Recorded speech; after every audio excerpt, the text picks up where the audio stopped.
Good morning, not good evening, but good morning, and welcome to the special City Council meeting. It's Tuesday, July 14th, 2026 at approximately 10:30 a.m.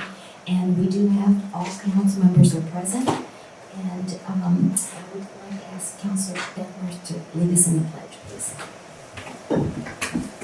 I pledge allegiance to the flag of the United States of America and to the republic for which it stands, one nation, under God, indivisible, with liberty and justice for all. Thank you so much. Agenda item number 2, citizens to be heard. Are there any citizens in the chambers? I don't see any at this time, so we will move then to the consent agenda 3. We do have one consent agenda item about putting in the EPA well. Does anyone want to pull that for discussion, or may I have a motion and a second to approve? Mayor, I make a motion Yes. that we approve the consent agenda as presented. Second. We have a motion by Councilor Campos and a second by Councilor Velasco to approve consent agenda item 3 as presented. All those in favor say aye. Aye. Any opposed? The motion does carry. Then we move to the regular agenda 4.1, presentation and discussion on an ordinance of the City of Leon Valley accepting grant funds from the Dollar General Literacy Foundation and authorizing a budget adjustment for the fiscal year 2025-2026 to the general fund budget in the amount of $10,000 for the purpose to support workforce development and adult education at the Leon Valley Library. This is our first read, so we won't have a vote, but we can decide if we want to put it in the consent agenda on July 21st. So we are honored and pleased to have Regina Reed, our library director, here to present. Good morning and Good welcome. morning, thank you. If it's okay, I would like to talk about the Dollar General budget for the 10,000 and the TSLAC together Sure. for the 75,000. Okay, so let me go ahead and read that one. We'll take that together. City manager, do we need 2 separate? We don't have. Yes, so you're not voting We're not on them, voting, but but you have to read them out loud. Yes, You can exactly. take them together, so you can read it out loud. so let me go ahead and do that. Okay, thank you for that request. So 4.2, presentation and discussion on an ordinance of the City of Leon Valley accepting grant funds from the Texas State Library and Archives Commission, TSLAC, and authorizing a budget adjustment for the fiscal year 2025-2026 to the general fund budget in the amount of $75,000 for the purpose of support workforce development and adult education at the Leon Valley Public Library. And again, this is our first read, and we'll vote on it on July 21st. So with that, please continue. Okay, thank you. Let's read. I asked for that because I initially applied for the $10,000 grant and then the $75,000 one became available, and I had some crossover in what I was asking for. And I believe that you've received a breakdown now of kind of what that budget looks like. So they're working together to create the services and programs that we're looking at. Part of it is to create a part-time position that will be about 10 months during the duration of the grant only. The $75,000 grant is possibly to be renewed for up to 2 years depending on our progress. And so it is possible that position might continue, but only under the grant funds. We're not asking the city to fund another position at any point outside of the grant. And then a lot of it is also working on our databases and our resources.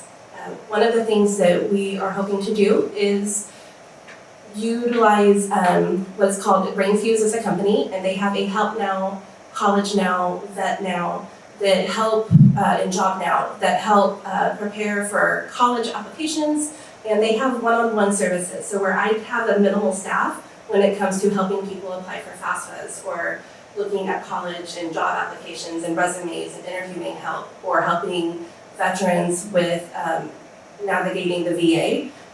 That resource has one-on-one help, live assistance, not AI assistance, so live help to help them navigate. They do actual interview preps and things like that. And so that's one of the services that we're looking at bringing in through the grant. And then adding more computers and technology, so adding more Chromebooks so we can have those classes, because it's really hard for us to have technology classes right now our current Chromebooks are outdated, and so bringing in new computers, new webcams for our existing computers as well as the Chromebooks and headsets so that we can walk through, or if people need to utilize a computer to have an interview or to do those tests through the databases that we're hoping to utilize, they'll be able to use that technology in our study rooms or in the library without having to be at a computer that's with the other computers. So that's the bulk of what it is. If you have any questions about that or any additional things, I can break that out a little further. But that's mostly what it is. The second part of it is providing staff training to make sure that we utilize our staff the best way possible and connecting with those additional resources that we have as a government library. So being able to work with Texas Workforce Development, work with Bexar County, work with Northside ISD, and be able to have any additional training that staff needs, and then being able to fund maybe students that can't afford to take their GED or to get a certification. So a good portion of the $75,000 grant is $10,000 working towards those vouchers. So we would provide the voucher not to the student, but to the certifying organization, where they would be able to take that test without that cost that is often a detriment to people trying to move forward. Thank you for the presentation. I have not been able to review this summary sheet that Dr. Caldera prepared, so my apologies. So I don't know if my questions are going to be answered over here. But did you say we're only going to have a part-time position the life of the grant? But how long is the grant? So the grant is initially covered for one fiscal year for the state, so it starts July 1st. When we're looking at the funding the position, we're going to miss probably the first 2 months of that funding period because of the process of going through all of this. And then if we were able to renew the grant, then it is possible that we would refund that position through the further duration of the grant. And are there, again, established goals? I mean, how do you measure workforce development and your success at the end of the So part of that is establishing how we want to do the classes and our goals in bringing people into the library, but also the amount of people that we're able to get their GED. And so that's one of the things that once we're fully kind of established, we have very basic goals that we wrote into the grant that kind of follow that guideline. As a library, we'll kind of look at that and finalize our plans and then create SMART goals in addition to that so that we have a better benchmark to look at.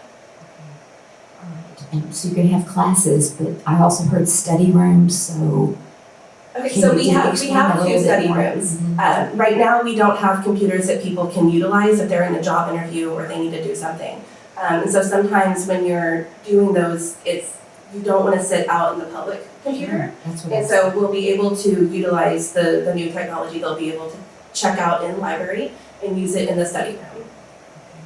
Well, congratulations on behalf of this city council and our citizens for always taking the initiative to write a grant. And this is really, really wonderful for our city, so thank you. Yes, Councilor Campos and then Councilor Parham. Congratulations. I've been watching the city manager's report every month, and I've seen all these grants, and I'm so happy that you were able to land these grants. A lot of hard work. Thank you and your staff for completing these. I asked you this a little earlier, for a layperson like myself, what does it mean for workforce development? I don't really So understand. it's actually a very broad term. It could be anything from establishing someone that's just graduating high school to initiate into the workforce, who maybe isn't going to college right away and working on like those technology aspects. And so it's helping them with interview skills, with writing their resume, to look at what they've been able to do, but also helping provide certification platforms. So a lot of, especially IT-based things, there's a lot of certifications that people can get that will help them move forward, or even like through Google and things like that, where you can get a certification that you can add to your LinkedIn profile, and it just makes you look as a more, it makes you more qualified, but then you can also visually see that you're a more qualified person because you're adding it to your resume and to your LinkedIn profile. The second part of that is maybe people that have been laid off or who are starting another career later in life. And so it's bringing their skills up to modern skill levels and helping bridge that gap to where people are. And some of that is a lot of technology based. And so we're looking at bridging the digital divide more. And is the target audience for this, is it localized to a city or is it to county or statewide? How because these grants, I guess, are from a statewide platform, right? Yes. That is, who's the audience? So our primary audience is always local to, we say Leon Valley and surrounding. So the people that like live in Leon Valley or shop in Leon Valley, go to school in Leon Valley. So we realize like Northside and John Marshall students aren't necessarily Leon Valley residents, but they have an impact on Leon Valley. So that is always our primary goal. Being a public library, we don't necessarily limit on who is able to attend or to benefit from services, but it's also doing a, part of what we wrote into the grant is doing this as a trial service so that hopefully we can be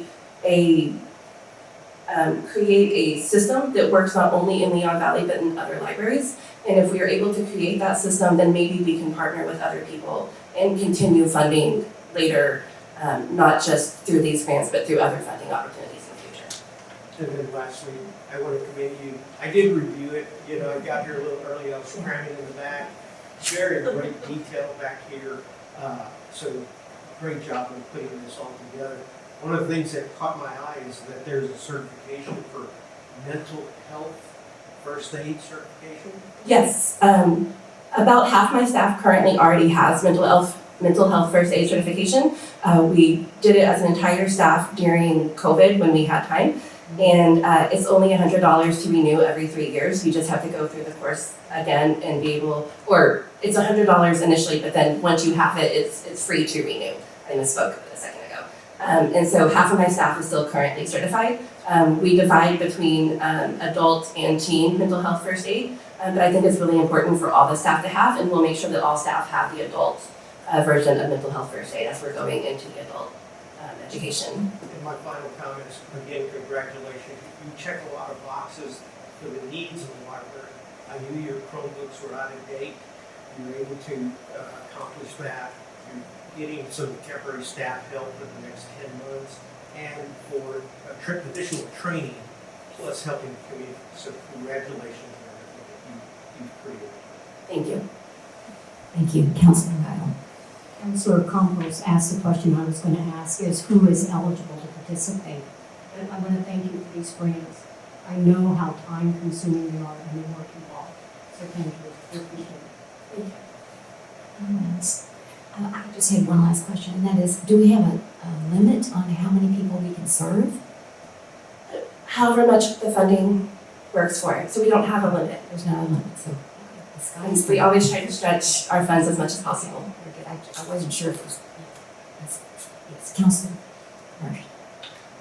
How are you going to make the public or the library patrons aware of all these opportunities? What's your plan for spreading the word about what you can now do or will be able to do because of this grant? So our first line of advertising anything is always through our social media, which has a pretty good following. But we also worked into the grant outreach and marketing so that we can actually do some publications and create a wider audience through providing that to places like Texas Workforce Development and through Bexar County and through Northside ISD and the programs that they already have established.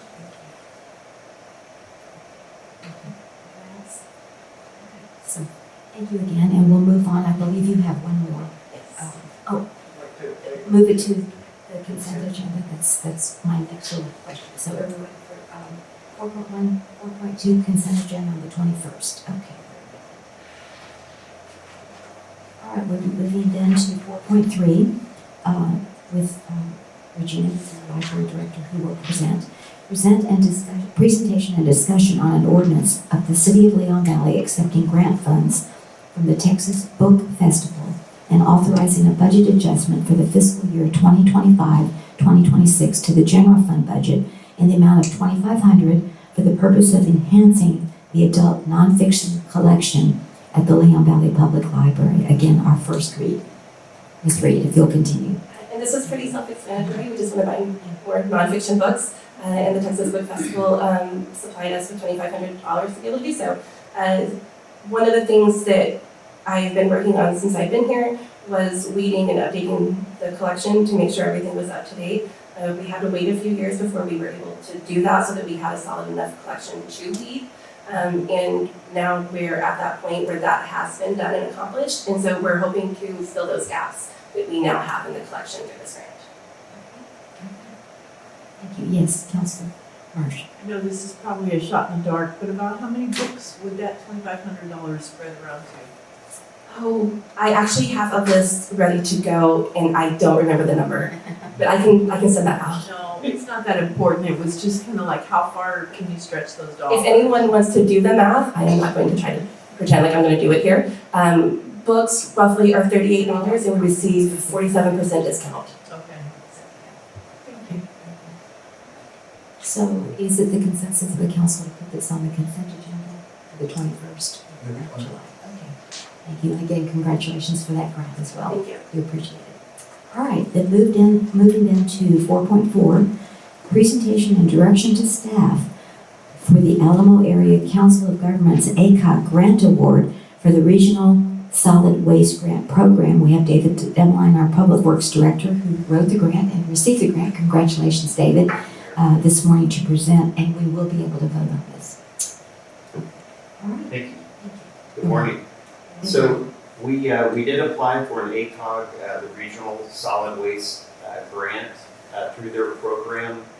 This was last October, and we were recently awarded $25,000 for the grant. And so we would need to hold this event in the month of October. And so we would submit all of our reimbursement paperwork in November of this fall after we have the event. The last collection event we had was in the April of 2024. It was a very successful event. They collected 21,459 pounds of material.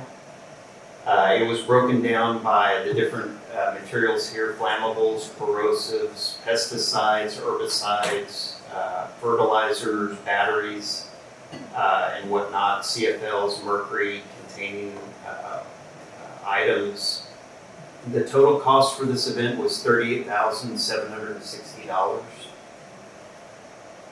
And so based on that event that we had a couple of years ago, we're estimating that we would need at least $14,000 additional dollars to cover an event such as that. So as an option, we've looked at, we can possibly reduce maybe eliminate the collection of electronics and focus maybe having that during the Earthwise Living Day event. Just different cost-cutting methods that we're looking at. And so the grant award is up to $25,000 in terms of fiscal impact. Any cost over that amount would need to be covered, of course, by our budget. And so we wanted to bring this to you today just to kind of explain that, we did apply for more grant funding, but we were awarded the $25,000. Pretty much every city was awarded that amount. Thank you, David, for your presentation. I really appreciate it. I think Crystal Miranda had written the last grant for the household hazardous waste. Why did I think it was $15,000 that we got? Because it wasn't part of this opportunity, it was just extra funds that they had. Yeah. But I'm just saying, the base grant that we got 2 years ago was for 15, and then we ended up spending 38, right, of our own money. So this is 25, so it would be a little less money for our city. Well, Mayor, I just wanted, before we go down that rabbit hole, I just kind of, so there's a couple of things. My directors last time functioned as your staff. That won't happen this time. And so I just need to make sure that you understand it may be over that amount. And I just wanna be clear, do you want us to stop at 25,000? Last time we went unlimited and we just brought back the budget adjustment for whatever that was, so that's the direction we're seeking today. We can stop at 25,000, they give us updates as they're taking in the amount, and the last time we were in the middle of the coffee. And so I asked y'all at that meeting, did y'all wanna continue, because we had hit that amount? And y'all collectively kind of agreed to continue on for the remainder of the time allotted for that day, and we came back with a budget adjustment.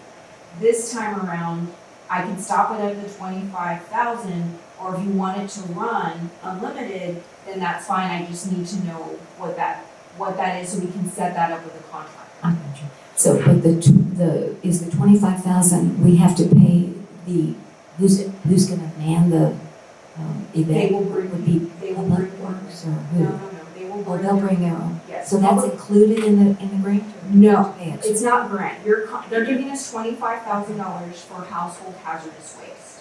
And so we will contract out with somebody to come pick that up, and the company we used last time was really great. Okay. And so that's probably the company we would utilize again. There's not a whole lot of companies out there that pick up household hazardous waste. And so they will also have to staff the event. Last time I had my directors handling household hazardous waste materials, and we had a couple of incidences. The same thing with our public works staff. I'm not gonna have them handle hazardous material. They're not qualified to do so.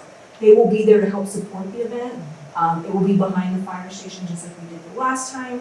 But we staffed like the traffic, we staffed all of that the last time, so we're not gonna be able to do that this time around. So I think you're gonna hit that 25,000 a little bit quicker, than y'all did the last time. And so I just wanna make sure if you'll have like 50,000 is your cutoff, or 30,000 is your cutoff. I just need to know what, how far I can go. Right. I just have a question. Does the contractor supply the workers? Do we have to pay extra for that? Yes, ma'am. Okay, all right, so that's Part of the within the contract. 25,000. It's not within the 25,000. No, but I mean, okay, then it's over the 25,000. Well, so it's we know just, what you that is. have 25,000. You call the contractor and tell the contractor, we want to pick up household hazardous waste. And there'll be an initial cost that'll calculate for 4 workers, whatever, and say that's $10,000. Then anything over that is the actual collection amount. And when you hit that $10,000 remaining in that contracted amount, and they tell you, do you want us to stop, do you want us to continue? And last time y'all wanted us to continue. Well, I think it's easy for us to have the electronics at Earthwise. We tried to do that one year, and I don't think they showed up the last time. They had truck Yeah, issues. truck and issues. they So, couldn't I get mean, there. I think that's an easy solution. And then also, I think, didn't we pick up a lot of paint last time?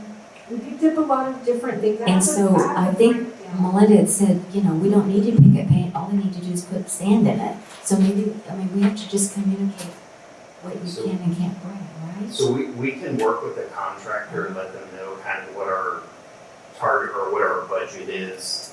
And then, collect accordingly. With a lot of the paint too, we can recycle that and use it for graffiti.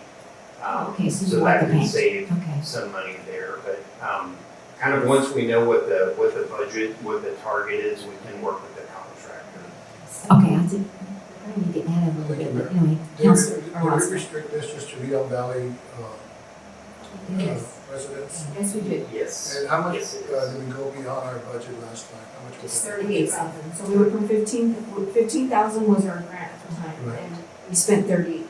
The council at On the top time, of we that. hadn't ever had a household hazardous waste event. We used to pick up household hazardous waste through Bear County, but we hadn't held an event like that. That was the first time the council, I think, felt like, just let's pick up as much as we can. My concern isn't what we limit or don't limit. We can set those guidelines on our side. I just need to know how far you want me to go in the dollar amount. What we decide to pick Okay. or not And pick is just one part of question. that. Can I turn on my TVs? No, that's the question. Yes. Is Yes. it- Yes. I know that they were trying to turn me in last time and they were trying We to- did. We picked up a lot of You TVs, did? a lot of the old school 1980s big tube TVs, accounted for a lot of that drop off. But what we're saying is we wouldn't allow those drop offs. We would only allow household hazardous, like oils, Paints and stuff. yeah, things of that. Chemicals, nature. yeah. Chemicals, Okay. pesticides, and limit what we take to hopefully keep that And dollar within the amount. 25. Correct, but I just need to know if we come to the event, and last time it went all the way down the street and up Bandera Road, do y'all want us to continue until the line is done, or when we reach that dollar amount, tell the rest of the people, sorry, we're cut off the whole thing? Thank you. Well, I'm not gonna answer the question, I'm gonna just give another opinion.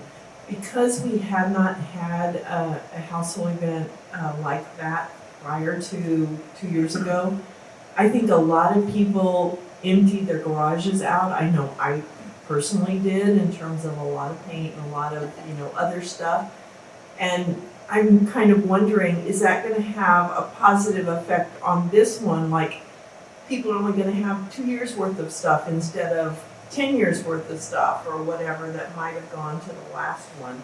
I'm thinking that if we have them on some kind of regular basis, that volume that comes in will kind of normalize and be maybe a little bit less than what that first time thing was. So we did look at that as part of your contract for your waste provider, and it's just too costly. Because you can have one event, so like we had this event that took place, but there were people calling after the fact saying, we didn't know, we didn't do this event. I think that household hazardous waste materials in general, the cost of it could be really low sometimes, but then it could be really high sometimes. So I think if that's something you want to carry on ongoing, you should consider that as part of your sanitation contract, which will come up in 4 more years from now, and relook at that portion of the contract. Well, I'm not really asking for a commitment of having them on a regular basis. I'm just saying that because the last one hadn't really it was a precedent to have one, that we got a lot of really old stuff that had been accumulating in people's houses for a long time, and we might not have that same volume. But I do agree with the recommendations that if we do the right kind of publicity about what really needs to get taken to the hazardous waste versus what can be safely discarded in other mechanisms, that should help, cut down on the volumes. But I think you still are gonna have a good response, and so I think you're right in that we need to set a limit, because you're gonna have a lot of dissatisfied people. If you cut it off at the first 25,000 people, we either shorten the time frame that we're picking up, or use some opportunities to first come first serve, kind of limiting the availability to kind of limit the volume. People are gonna get here at 3 o'clock in the morning if you do that. Okay, Counselor Campos, I'm just being facetious, but So I heard your comment earlier that you liked the contractor that we had before. I recall something different. When I was asking, hey, I thought there was a lot of charges on that invoice that was kind of surprises. Where is it laid out in the contract or the agreement as to what they were going to charge us? Because it seemed to me that there were other staff personnel behind the scene that may have charged us for their time once they took it in. And so I'm not sure, that we're gonna know the dollar amount on site. And so what I'd like to do is to put this out for, I don't know how many companies there are, let's shop around, and then let's get a quote exactly what they're gonna charge, because I'm telling you, when I saw it, I was kind of like appalled. Well, where does this match the agreement? And it didn't, okay? Because there was nothing specified from my recollection. So. okay, City Manager, go ahead. So you had something called unidentified material that required testing, and there is no dollar amount. People turn in jugs and they don't know what's in them. And so we have to send those off for testing. Now, as far as going out, absolutely, we always go out to get quotes. This particular company was the only one at the time that would do it. And so that's why we ended up with that company. We literally called 10 to 15 different companies to try to get quotes. Because you're not giving them what the specified amount, what it is. So we would have to collect it, have it in our parking lot, they would come and give us an estimate, and then you get quotes on each of the estimates. That's how you get an exact dollar amount. Other than that, there's not a way to know what they give you an estimate when you're here. We think that this truckload is, you hit $10,000, $15,000. But there's not a contractor that's gonna come in and say, we're gonna charge you $50 to come and pick up your household hazardous waste, because they don't know what the tonnage is, and they don't know what you're dropping off. The only way that we were told that we could get an exact amount is to collect it ahead of time, and then call different contractors and to them and give us a quote on that amount. But then where do I store all that stuff at? And I can't do that. But we'll definitely go out and get quotes, and we'll send y'all those quotes, and so y'all can take a look at what those look like. But yes, there was administrative fees, there's other fees that are included in that agreement, but at the time, they were the only company. Remember, you have to do it in the month of October. So so it doesn't leave me a whole lot of time. I can't go out for like RFPs, advertise for 30 days, have a committee, bring it to council for 2 reads. We passed that deadline. And so my concern is more of, do you want me to just go on to like $50,000, $40,000 as like the cutoff time frame? We go out for quotes on what it would cost us. We don't advertise like we have $50,000 in the contract. We literally said, we don't know what this is the amount we have for the grant amount. And then they told us, we think you're hit about 25, at the time, we think you hit about 15. And so I told council, we still have a line, do you want to surpass the 15,000? And the council at the time said, yes, just take care of everybody that's in line, continue to go to 1 p.m., I think it was 1 p.m. And so we went till 1 p.m., the bill came in at 38,000. To be honest with you, that was lower than what I expected. I expected for the amount, because I was out here lugging the stuff in the back of the stuff too.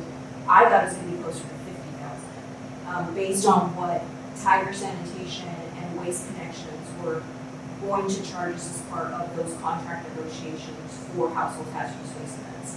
And so for it to come in at 38,000, I was surprisingly shocked that it was lower than what I thought it was going to be. Now, is 25,000 like your statement? We had pulled an event. Is that enough this time around? It may very well be. I don't know what that looks like. I just need to know the day of the event when, if it comes to it, like, hey, you hit the $25,000 mark, do I have a max amount? Y'all are going to know about it. Okay, but we can't determine, you don't want us to wait until the day of like we did last year. is what- Well, we were just in the middle of the coffee. I would have cut them off, had the council meeting not have happened, I would have cut off at 15,000. Oh, okay, I see, that was the extenuating circumstance. Councilor Campos, I think you had a follow-up question. I have some comments. So, number one, very appreciative of your time and for getting us this grant. Thank you so much. But I'm kind of wondering, if the unidentified items were a big part of this, maybe TVs were as well. We identify those and say, no, we're not going to take that. On our Tiger contract, I know the old contract talked about e-waste, and it was in the contract, but we never used it. And so then we started, I think we had one event where we did use it. So in the current Tiger contract, do we have any e-waste where we can provide that as part of the contract? No, and you didn't before. So I'll in show the it to you. I'll show it to you. The previous contract stated that they would assist us in locating a provider to collect. And their assistance was providing us with a list of vendors that would give them to us. I would agree with that. Okay, It was clearly in there, and we just never did it. So one thing I was gonna mention, ACOG they're a really good resource, and they've offered to, of course, assist us, with the grant. But they have listed, they gave me a couple of names of some companies that we're gonna reach out to. But there's also resources out there. There are companies that collect the e-waste. So, we could refer folks to that resource. It may not be real close by, but there are locations throughout Bear County that offer that. SA3 communities, they come to your door and collect it to you. All you gotta do is call them in an appointment. What's it called? SA3 community. SA3 Communities, and that includes for Earthwise.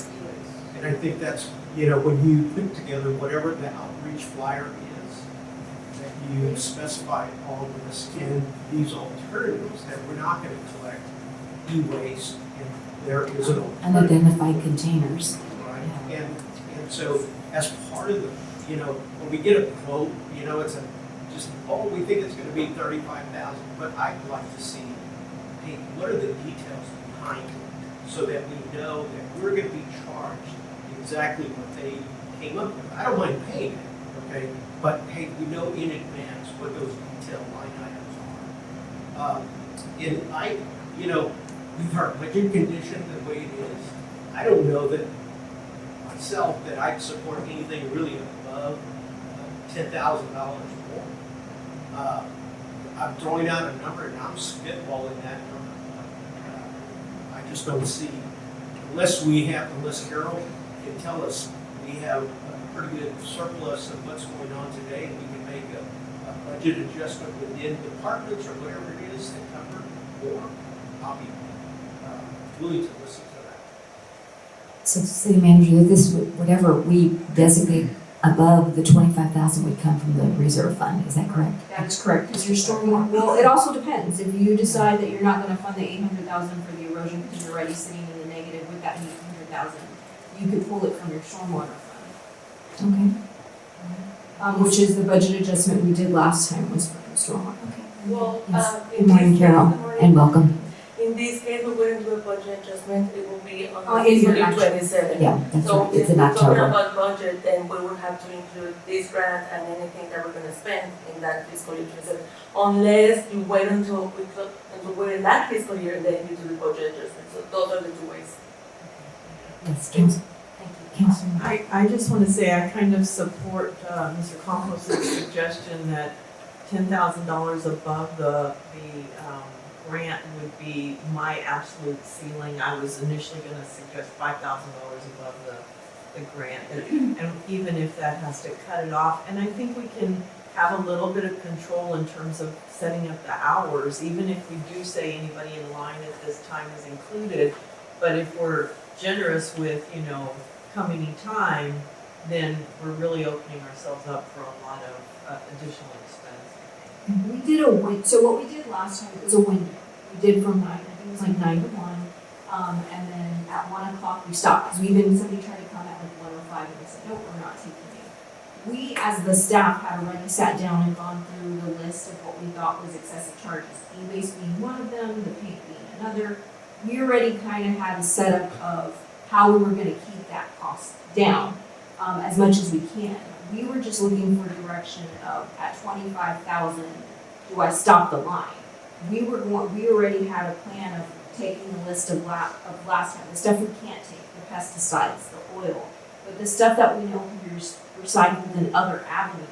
We had already had an internal conversation of how we were going to try to keep that cost down. So we've already kind of gone and had that conversation. My concern was more of, okay, at, 1 o'clock, you still had a line that, wrapped around the building. Did you want to continue those services? That was more of my question, because last time the council was, just let it go and we'll just come back for a budget adjustment later. I just didn't want to make the mistake and take the 25,000, add it to next year's budget, and then the line, and stop somebody at 25,000, and they were upset that we've stopped the line at 25,000. So what I will tell Carol to do, or what I'm hearing, is 35,000, $25,000 grant, $10,000. Just want to make sure my colleagues agree with that, yeah. I Councilor. just have a different question. Can you make up the flyer on what they can bring? Could we be really specific so that they're not Sure. bringing different things? No unidentified containers, right? They probably won't read it anyhow, but it'd be nice to. But at least you say, no, thank you, you can bring it back, and we're not gonna take it. I mean, it's still, But you will have upset, I'm telling you, because we did turn some things away last time that looked like, Yeah, we didn't know how much they were gonna cost. yeah, and so we really were like, no. Some of the stuff in smaller bottles, like clear bottles that look like we could, something like gas, like it looks like gas, but we don't know, and it still had to be tested or whatever. We took some of that, but some were like in weird stuff. We didn't know if it was explosive material or whatever it was. We did send some people away, and they were some people that were upset. And so, Just, You can brace yourselves for the. so, but I agree with Counselor Heil, we just need to have a really eye-catching, specific flyer on what you can and cannot bring. And that we do have a limit, you know? And we're, when we reach that limit, we're gonna stop. I think we need to communicate that. and that's fine. That's what I needed to know. Well, last night. I mean, I know that'll make people more upset if they get in line and they think the sky's the limit. So it's Counselor. Two comments. One, I think that in addition to being specific on the flyer, we also need to be explicit to say, you know, items not allowed will be, you know, not accepted on site. And I know it's not gonna stop people from being upset. People that wanna be upset are gonna be upset at anything. And the other thing is, maybe we should cut back the hours and make it 9 to 12 instead of 9 to 1, even though we stopped the line at 12 and it may be a longer line, but at least we've kind of done something to manage the volume of people.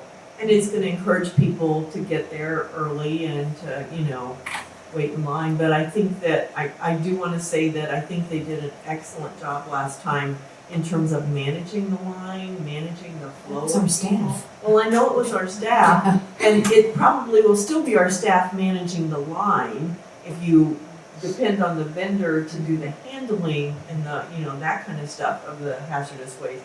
But I do wanna say that even though it was a big window, it went, in my mind, smoothly, and I commend the staff for that. Did you have something else, Counselor? They just, Go ahead. thank Counselor you. Roscoe. Do we have to make a motion on this for the extra $10,000? No, so what I'm gonna do is just add it to the budget so when we vote on the budget, it'll be in the budget. But the event is in October, so I needed to have this conversation before you adopt the budget. It would have been, the timeline would have been too close. Okay, my second question is for David. Ironically enough, I was asked by a citizen about waste, and he knew that we didn't have it, but he wanted to know about San Antonio, and I couldn't really answer his question. I know San Antonio charges us, even though we're in Bexar County. Do you know where they can take that to? I know the brush, you can go and bidders, I guess. And So the city of San Antonio has 2 locations, but they're for city of San Antonio residents. okay, So I think they require that you bring like a CPS Yeah. right, bill, but it's still and then charged. they look up the address. If you know. Yeah, the nearest site is off of Culebra Road, 410, just inside 410. I think And they're so- only open on Saturdays, right? I believe so, yes, Saturdays, I would have to look at the hours. And they will take Leon Valley residents for a price, right? Or they just say no? They do not, No. no, it's for, basically, the San Antonio residents pay a fee on the CPS bill, and so it's only for city of San Antonio. So there's no avenue where he can take his stuff right now? Right now, currently, does he live in Leon Valley? Yes, sir. Okay, so there used to be an at-your-door service that was through Waste Management. It's no longer offered, and it's through Bexar County. And so that's why we're seeking out these grants to host our own collection event. Excellent. Well, great job, David. Thank you. So we've got the direction, specific flyer, 10,000 more. We don't have a date yet, right? It'll be on a Saturday? Yes, it'll be on a Saturday in October, and we'll be working with, securing the vendor, working through that and being specific to hold down those costs, so to speak. And so that'll be our next task coming forward. And also, did I hear shortening the hours? Is that shortening the hours? So we can look at the hours. ACOG has also mentioned you can do specific, you can set up like appointments within those, like a time slot. There's a little bit more work involved with that, but it does, it cuts it down, so to speak. So you have, exactly what's coming in at those timeframes. So The we only, can look at those different yeah, options. the only problem with the appointments and the reason I didn't pitch it for this particular presentation is we looked at the last time, and then people don't make appointments or they don't know they just saw the flyer, and then they just show up, and then you have to check them away because they don't have it. Okay, and then Councilor Campos, how about the contract and that kind of thing? How do you want to handle that? Because I know that's a big concern of yours. Yeah, I think we need to get the details of how they're going to charge us. That way, when we see the invoice, it does match the method in which they calculated it. And it would be, for them, a way to measure where they're at. And I certainly would like to review it. I'm just, I'm at the policy level, I'm not trying to get into the operations. Any other concerns that we haven't addressed? I think we're on the same page. Thank you so much, really appreciate it. Thank you. Congratulations again. All this money, free money helps us in so many ways, so thank you again. All right, very good. So you're still up, David. Agenda item 4.5, discussion and possible action on a resolution, so we will vote on the resolution today, requesting financial assistance from the Texas Water Development Board and authorizing the filing of an application for water supply and infrastructure grants. And this is from the state Texas Water Board. Yes, thank you, Mayor. Thank you. So this item is a resolution for us to apply to the Texas Water Development Board under what's called the Water Supply and Infrastructure Grant Program. This will be a resolution, and if the application is selected, of course, we'll be working closely with the Texas Water Development Board on all grant requirements. So House Bill 500 was passed, and it appropriated a little over $1 billion in funds for these projects. This is a one-time opportunity for us to apply. It's a 100% grant. It does not provide authorization for the Texas Water Development Board to use funding to leverage bonds. So it's the grant application will be specific for our projects that we're going to apply for. Eligible projects are for water supply, infrastructure improvements, system replacements, reuse, and projects resolving any TCEQ violations. So we're currently working with Ardura. Of course, we have our CIP priority list that y'all are familiar with our priority listing for water, main replacements, and sewer. Of course, this doesn't address sewer, but we do have the. It's great that we have that plan already completed.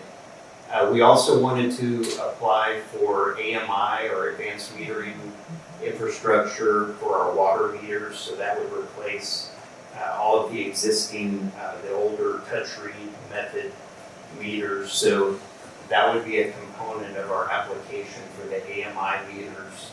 And then we would look at also the purchase of additional water rights. We have a goal of obtaining about 168 more acre feet of water to really secure our future.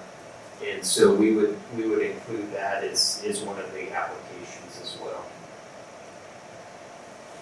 So for the a community of our population, it's not to exceed 21 million. As I mentioned earlier, there is no grant match required. It's 100% grant funded. So we're going to apply for all three of those areas.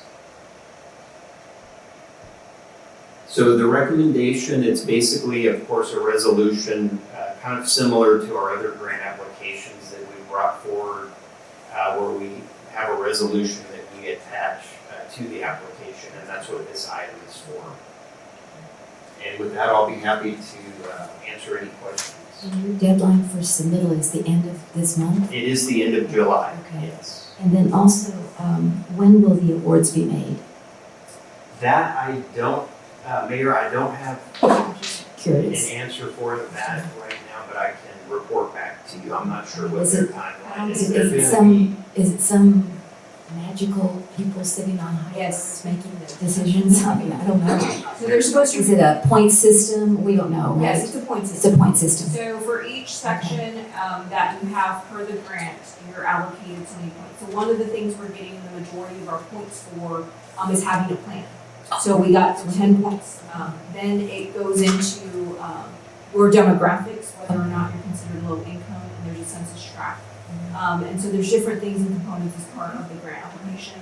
But the last webinar I sat in is they didn't have a deadline yet to make the determination of how the money is going to be spent due to they don't know how many number of applications they're going to receive and what they're going to get. And so they haven't given us when they'll make the award yet. Very good. I had one more question. The AMI meters will just be for the city of Leon Valley customers?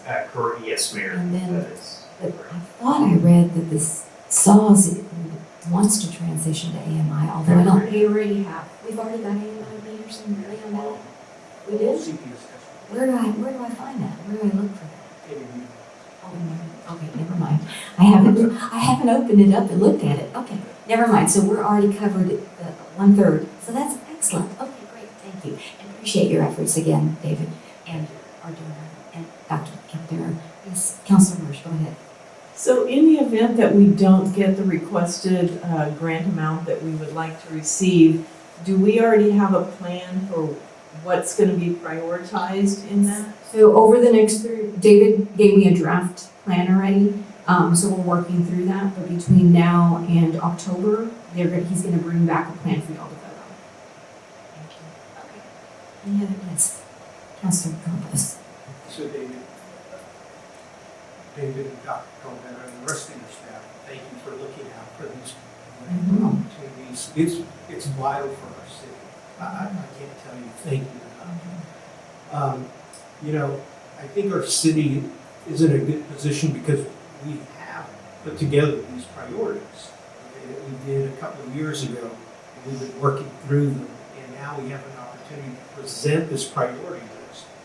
Was one of the requirements to be shovel-ready projects? You get majority points. So some cities are submitting, I've been watching other cities submit for the resolution, some are not shovel ready.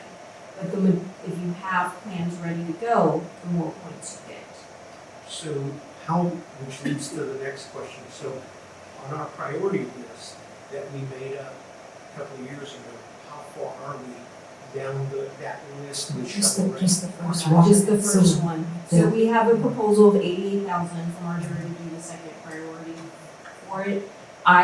We haven't gone there yet, so I would like for y'all to see where you're sitting in your enterprise fund before I authorize the expenditure of the 88,000. But we have a proposed cost for the second set. I just haven't authorized it yet. And this is only for water related That is items, right? Absolutely. And from our meeting some time ago with Ardura, they brought in, I think they had an expert that either previously worked for TWDB, but I'm really comforted to know that Ardura is very familiar with this process, and hopefully they'll shepherd us through this, or our projects, or our city does get selected for some of this. It's actually, he is one of the, he's helping us with that application. And he's very, as you mentioned, he worked at the Texas Water Development Board, so he's very knowledgeable in this area. So, yeah, we're really, looking forward to the application. And there are gonna be a lot of other Texas communities that apply. But as Dr. Caldera mentioned, there are, everybody will be kind of scored on based on, the different demographics of each city, and then having the plan ready, certain elements like that. So we're very hopeful it'd be big for the community. Is there a possibility, I know we're applying for 21 million, but is there a possibility that we would get partial funding? Or There is could it all or be, nothing? I'm not really familiar with how that's gonna kind of play out, but I would imagine there would be some opportunities for, they might come back and say, you didn't get the full amount, but we can cover this. without really knowing kind of what their evaluation process is, it's hard to say. This is the first grant that I know of from the state like this with no matching grant, 100%. That is awesome. Okay. This was, all right, so we do need a motion to approve the resolution to include in the packet. Grant packet. I move to approve the resolution as presented in item number 5, requesting that financial assistance or grant application with the Texas Water Development Board is written. We have a motion by Councilor Marsh and a second by Councilor Campos to approve the resolution associated with agenda item 4.5 and the grant to the Texas Water Development Board. Any further discussion? All those in favor say aye. Aye. Any opposed? The motion does carry. Again, thank you and good luck. Yes, and all of our positive thoughts. At least part of it. Okay, very good. So moving then to presentation 5.1, discussion, review, and possible action of the city manager evaluation form. And we started, actually, when I think about it, and again, thank you all very much to my colleagues for going through a more extensive agenda than we had thought we were going to do. When we were met on June the 6th, we didn't finish the city manager evaluation form, and then we also wanted to follow up on the budget. So those were the 2 items that we were going to put on today's agenda. But as you can see, we had some very important pending other issues that we needed to take up. So thank you so much. I appreciate y'all's patience on that. So I finally found my form. I finally found my work. And did y'all get a chance to look at it?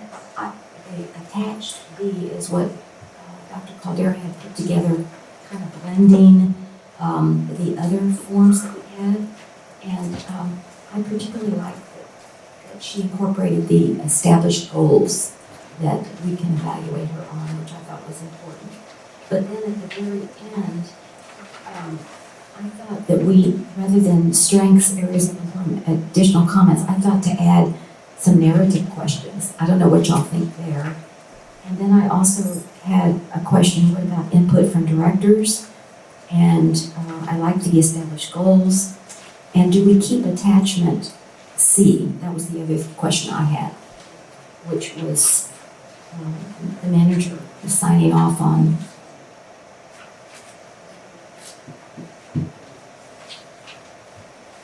her job description. And that came up a couple of years ago from another council that, Well, so it's part of my contract, it's in my actual contract, it refers to my job description as attachment A. or okay. I just included it because somebody, when y'all were talking about it, wanted to reference it as part of establishing the performance evaluation. So that's why I included it in. Those are just my comments, but if you have anything else that you want to add, delete, blend, that's what we're here for. Yes, Councilor Marshall. Well, I definitely preferred the attachment D evaluation form. I thought that it was, well rooted in the job description, which is important. I thought one of the things that was missing from that is sometimes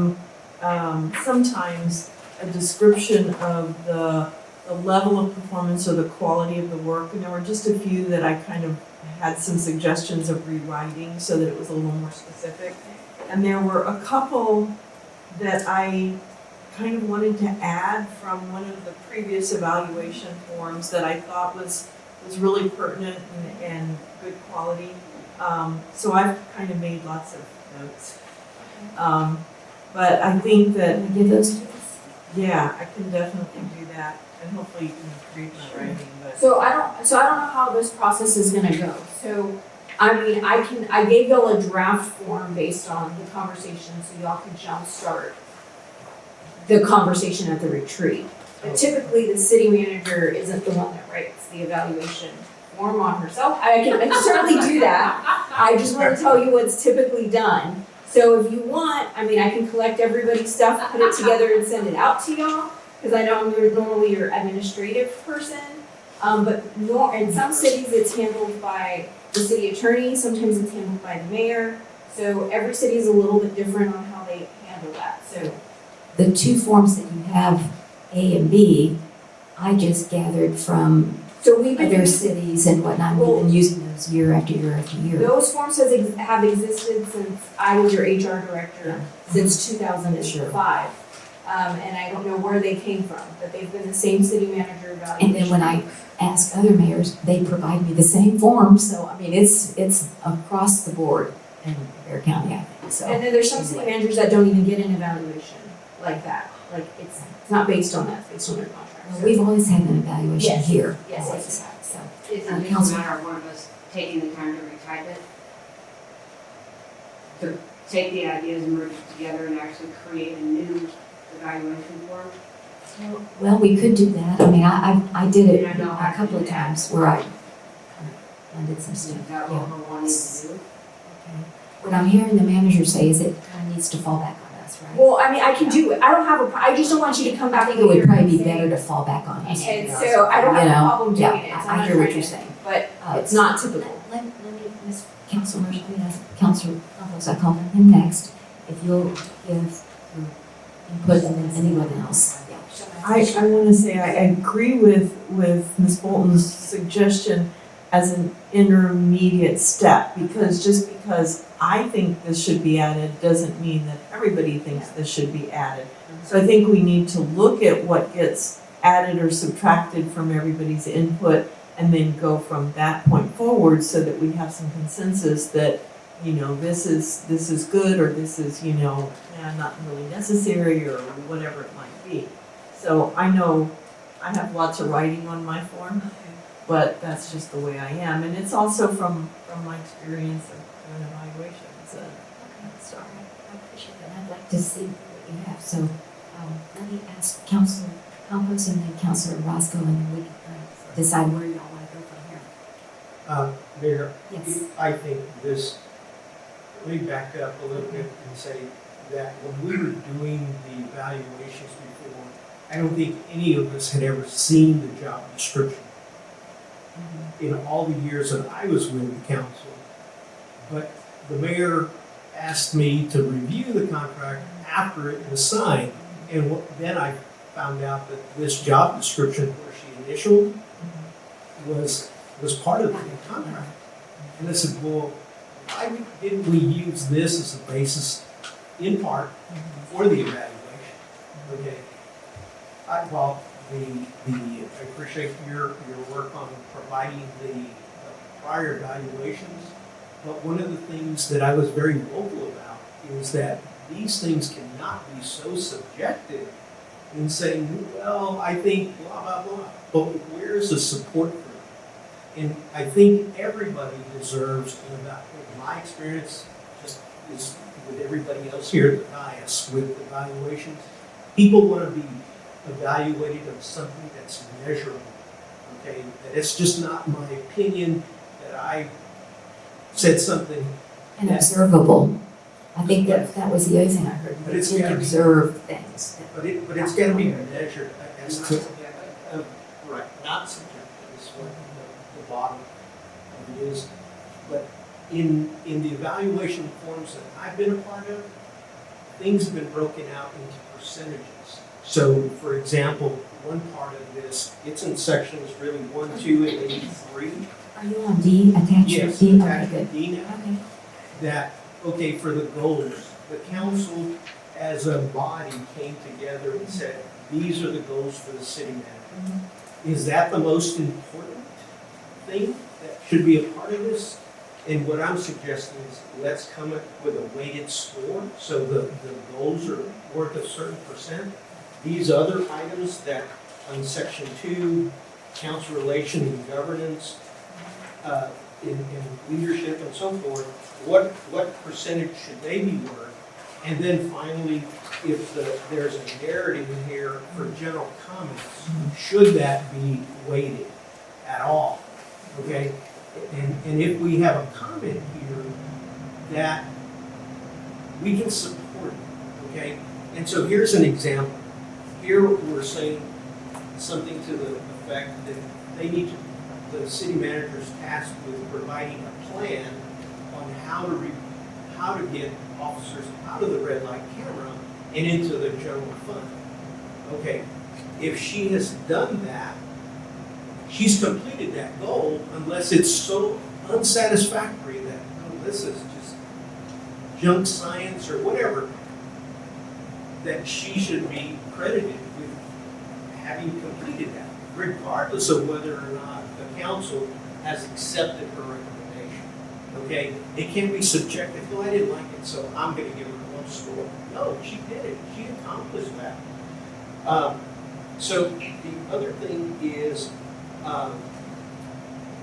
that we may have all been familiar with, and even have our own evaluations, that the person being evaluated, such as the city manager, has the ability to self-evaluate and provide the documentation. This is how I met X. Okay, and that's another suggestion that I have in this process. And so, anyway, the evaluation, well, I hear the dialogue for, hey, maybe the directors weighing in, but if you've ever been a leader in an organization, if you discipline somebody or have them in a performance plan, they're certainly not going to be supportive of that boss or that leader at the top. And I don't know how much weight we should put on that for that reason. So those are just my comments as to who does this. You know, I don't think it needs to go to an attorney. Maybe one of us can take the initiative and just do this. Take it on. Right. And so those are just my comments. I added the directors because we've done it in the past, although we do it in January. So, okay, Councilman. No. So the only thing that I would ask is when you're doing the form, and what I've been taught in HR, just from an HR perspective, is the form should be able to carry over to any city manager. So I left next month, that same form should be able to be used to measure that next person, with maybe the exception of the goals, depending on what's going on with the city at the time. But the other stuff should be, you should be able to switch me out and put anybody in the seat and give them the same exact form. So that form should be able to carry over no matter who's sitting in the seat. And so I know with some of the other performance evaluation items on the list, it seemed, not targeted, but it seemed like they were very pointed questions due to my management style. So I just want to put that, I agree. Councilor Roscoe, go ahead. Thank you, Mayor. At one time in my life, I supervised over 300 people with 300 evaluations, and we did a mid-year, which is got up to 600. And I have a lot of notes, just like our Mayor Pro Tem has. And a lot of them were simple, but it'd be time-consuming to go through it at the moment. We'd like to get together with us again. I don't know where we got through with our retreat, and we're going to have a second part of a retreat to go through to finalize this. And mine are simple changes. Just for instance, in section 1, council establishes goals. It says be patient.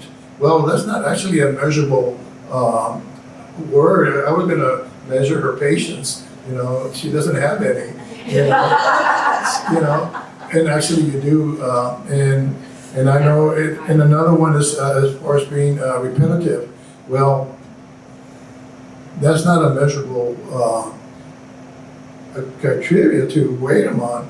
She does have a passion for her job, and she does has a tendency to reemphasize her point, just to make darn sure that we know it. And sometimes we had that, I know that I had a dumb look in my face, like, you know, can you tell me that in layman's term? And so I don't think that's a measurable thing. Just little simple things like that, and it goes all the way through. So I'd like to spare everybody my time here and be able to us to sit together again and go through it with a fine-tooth Look comb. at a date. That's a great idea. Okay. It's a really good idea because, yeah, it's going to take us some time. Well, It's Councilor Marsh. I agree with, and I actually rewrote that number 4 in a way that I thought was a little more, Yeah, chicks as well, yeah. yeah, professional, but I also want to agree with Mr. Roscoe in terms of the self-evaluation and the providing of documentation to support the scores that they felt that they had earned.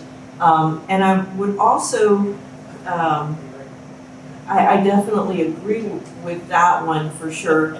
And I also agree with the weighting of the different areas. And they may not all be that different, but I do think, you know, the goals may have a different weight than some of the other aspects. But I'm gonna restate what I did earlier. This form is very clearly rooted in the job description. So I think it is very transparent for whoever is in the job. And, you know, that we can use it but I think there's still places where it can be a little bit more specific in terms of the level of performance that's expected, or there's not a lot of measurable things in here. I mean, there's really not, but with her providing documentation of why she thinks that she's a certain score, I think that helps clarify, and the wording of the evaluation item can also help kind of embed a level that you're looking for in terms of, again, what is a 3 meaning? You did the job, it's acceptable, but it's not over the top. And I think that's the biggest issue with having a 5-point scale is nobody wants to be a 3. And a 3 means you're doing the job the way the job should be done. And you're competent, you've met the target, but you know, you really need to provide documentation to say, I'm a 5 in this, because what does that mean? How do I see that that's so much over anybody else doing this job and meeting this job description standard? Thank you for that. Yes, Councilor Campos, and then I had a kind of wrap up here. And so, final comment, if there's something in the job description that part of the contract that's not measurable to us, maybe we need to rewrite this so that it is. Just a thought. So, anyway, that's my comment. So yes, just kind of wrap up. So, how many hours do you think we need to set aside? Hour, 2 hours?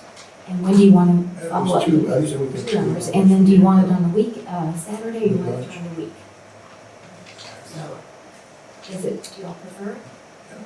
2 hours. 2 hours, but on a Saturday or during the week? Maybe in the morning again, or late afternoon? It's up to you, not a council meeting, of course.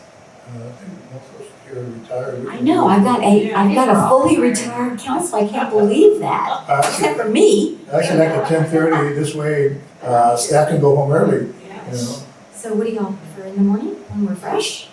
Yeah. Okay, so let me ask Angela, I'll look at my calendar and we'll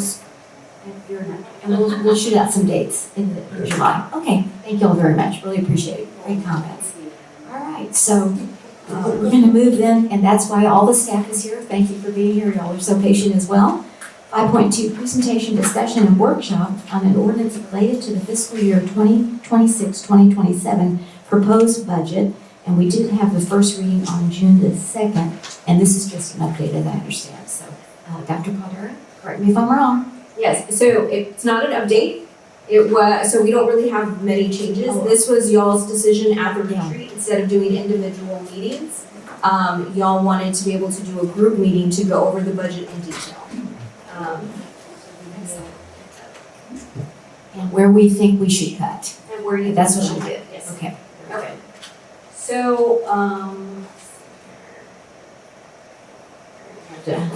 bear with me. So you'll hear the mics go in and out. We're not done with the renovations of this room. So this is a good test, so I can kind of see where the mics are at. I'm finding that same thing. Yeah, she's playing with everybody's volume because everybody we used to only be able to have one set volume across the board. And so, it won't be the case. We'll be able to adjust everybody's volume accordingly. So, but we're playing with that, so you'll hear me probably in and out as she's making adjustments here. Okay, so if you take a look at the ad valorem tax impact here, last year in 2025, the beginning value amount, which is your property evaluations, what all the properties are worth in the city, last year we began the year sitting at 1.7. And towards the ending fund value of 25, it actually came in at 1.6. So after everybody did their appeals, all the exemptions came in. And so I think last year in our projections, we were looking at a $46 million property valuation loss. It actually, after everything came in, it actually came in at $53 million. So you saw a decrease in the property valuations of about 53 million. So we're looking at market conditions right now. Scott gives us what we think the anticipated property valuations are gonna come in at.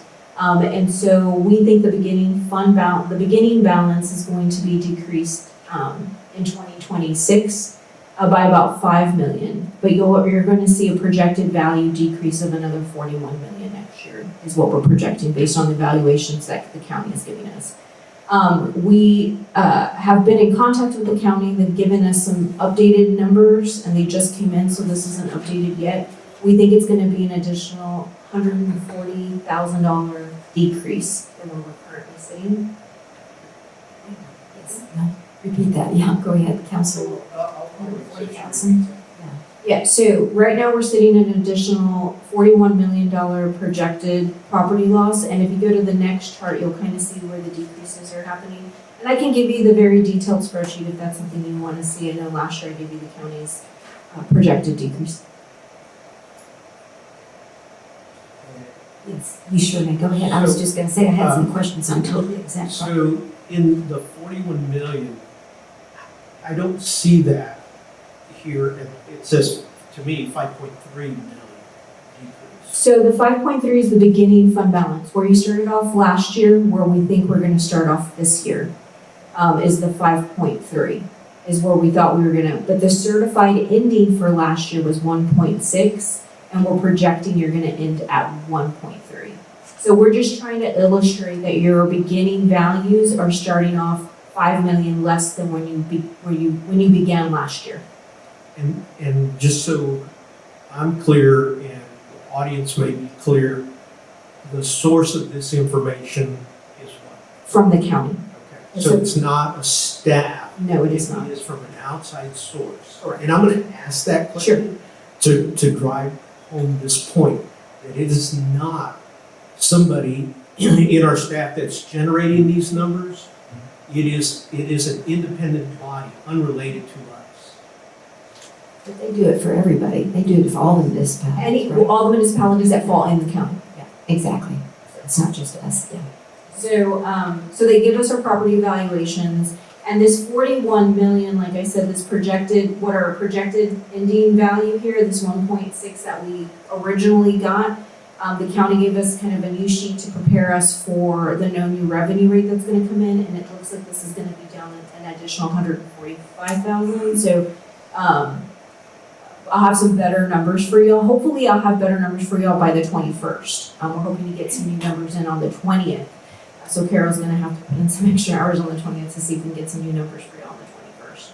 So what will be in your packet for the July 21st meeting, like when we post the packet, probably won't be the presentation that I show on the 21st if the numbers come in on the 20th. They'll try to update that for y'all. Okay, on the totally exempt property, would you explain that? That means, go ahead. Correct, so it's like schools, government buildings, they're totally exempt, they don't pay property tax. So you have daycares that also fall in there, I'm sorry, daycares? Daycares are have a property tax exemption now. Churches, you have a lot of churches, you increased your number of churches here in the city by almost double, over the last couple of years. Yes, Councilman, go ahead. From Mr. Campos. my review of our financial audit, we're actually in the third year of property devaluations, okay? And this is not something that's new in every municipality around us. It might be throughout Texas that the market condition is adjusting. And so we're not unique. No, City of San Antonio is going through the same conversation as well as a lot of other suburban cities. When COVID happened at the end, we saw this kind of high in supply and demand when it came to housing. And so houses were going for much more than what they were worth. And what some of the counselors, I think, believed at the time was that property values don't go down. I think that was kind of taught during that time. The staff at the time kind of warned that there would probably be a market adjustment, but it just wasn't, I guess, I don't want to say it wasn't taken seriously, but they stuck with the 0.48 property tax rate. Now we're seeing the market adjust. We didn't see it so hard the first year. Last year was the biggest kind of adjustment this year. I do anticipate hopefully that we've leveled off about this point. I'm not hoping to see another 41 million drop in evaluations next year. Not to say that there won't be some decrease. Yeah, but that was what we had last year too, so this is the second year. Correct. And again, last year, they anticipated $46 million devaluation, and it actually came in at 53 million. 53. And so we're anticipating 41 million, but we're probably closer to like 45, after everything is said and done. Okay. Yes, Council Hyde. What is special inventory? Y'all came up with this last time. What was that, Carol? Was it auto? I'm sorry, it was what?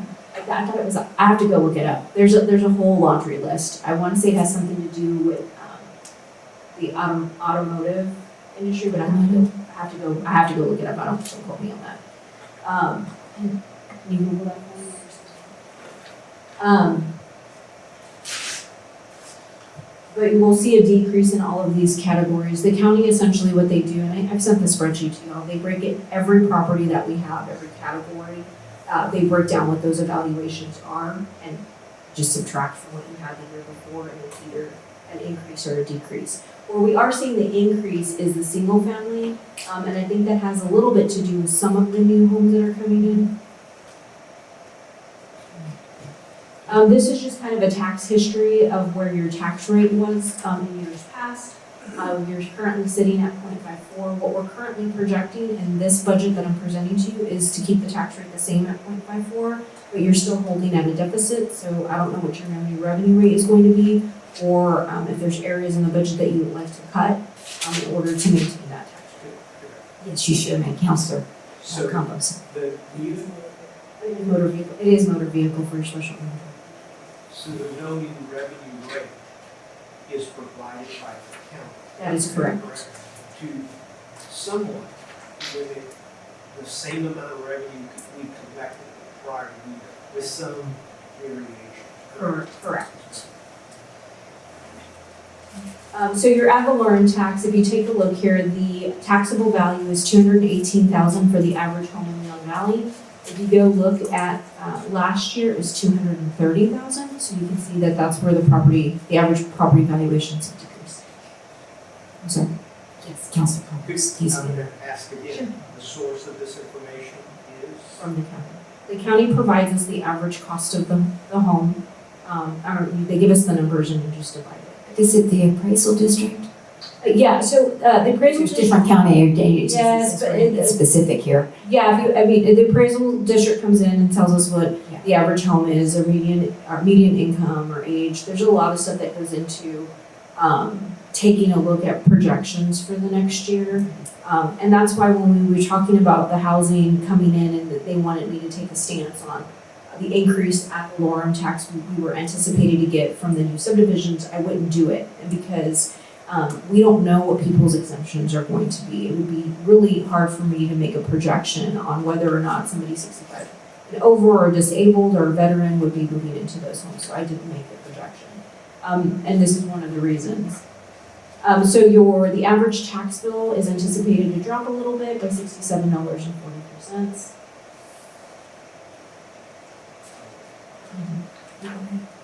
So Go ahead. With the decrease in value, if we kept the same tax rate, we're looking at a deficit of just under 600,000 at this time. That is correct. It's 571,000. Right, I mean, without any additional cuts. I mean, y'all could essentially cut personnel, you could do a hiring freeze, you could not do any salary increases, and we can bring that number down. But yes, if you're trying to generate the same amount of revenue as you did last year with no anticipated increases in anything. Fuel, you're anticipating that's going to be the same. You're anticipating that all of the materials we're purchasing are going to be the exact same, so you're not anticipating any increase. That is correct.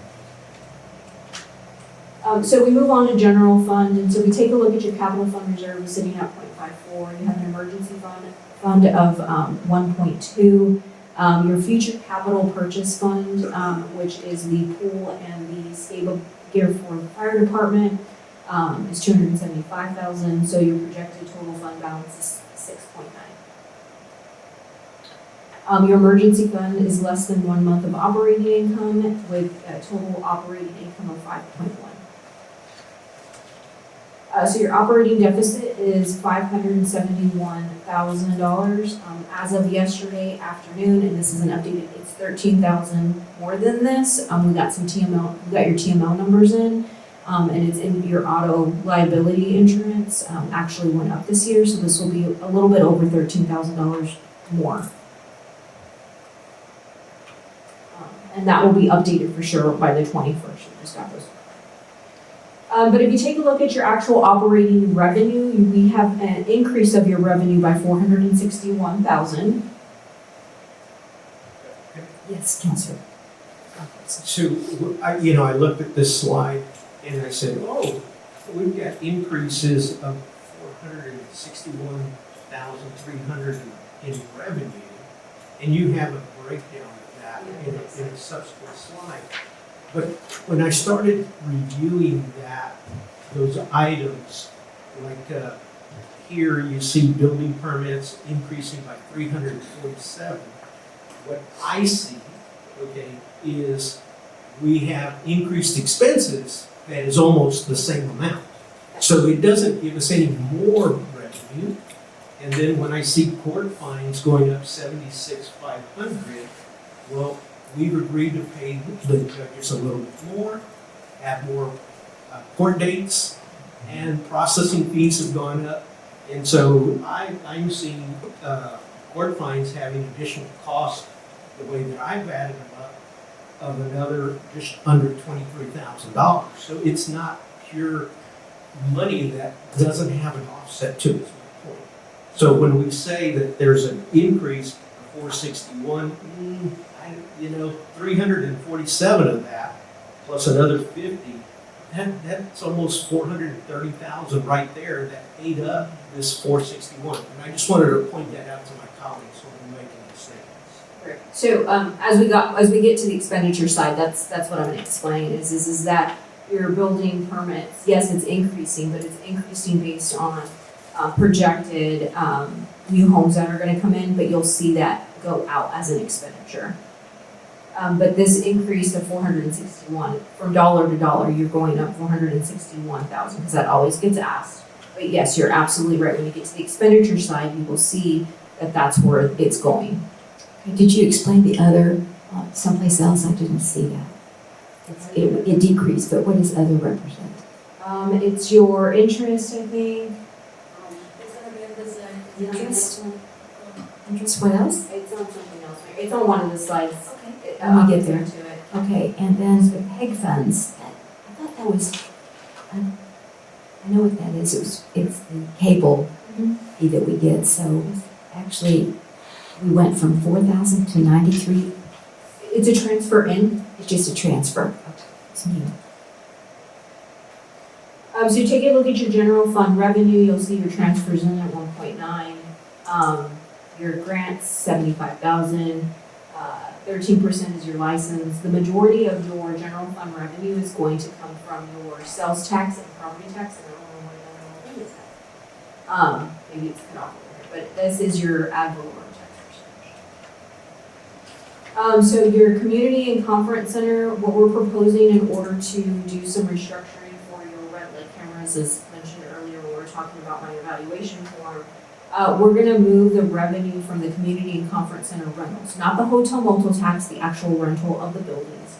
We're going to move that over into the economic development fund, essentially.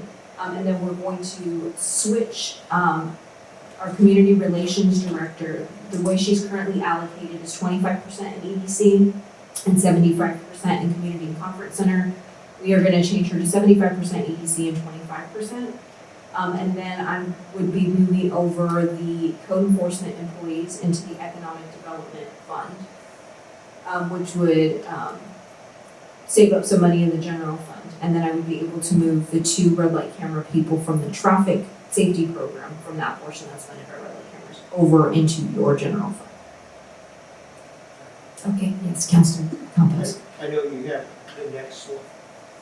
You have the next slide that will show that. The number.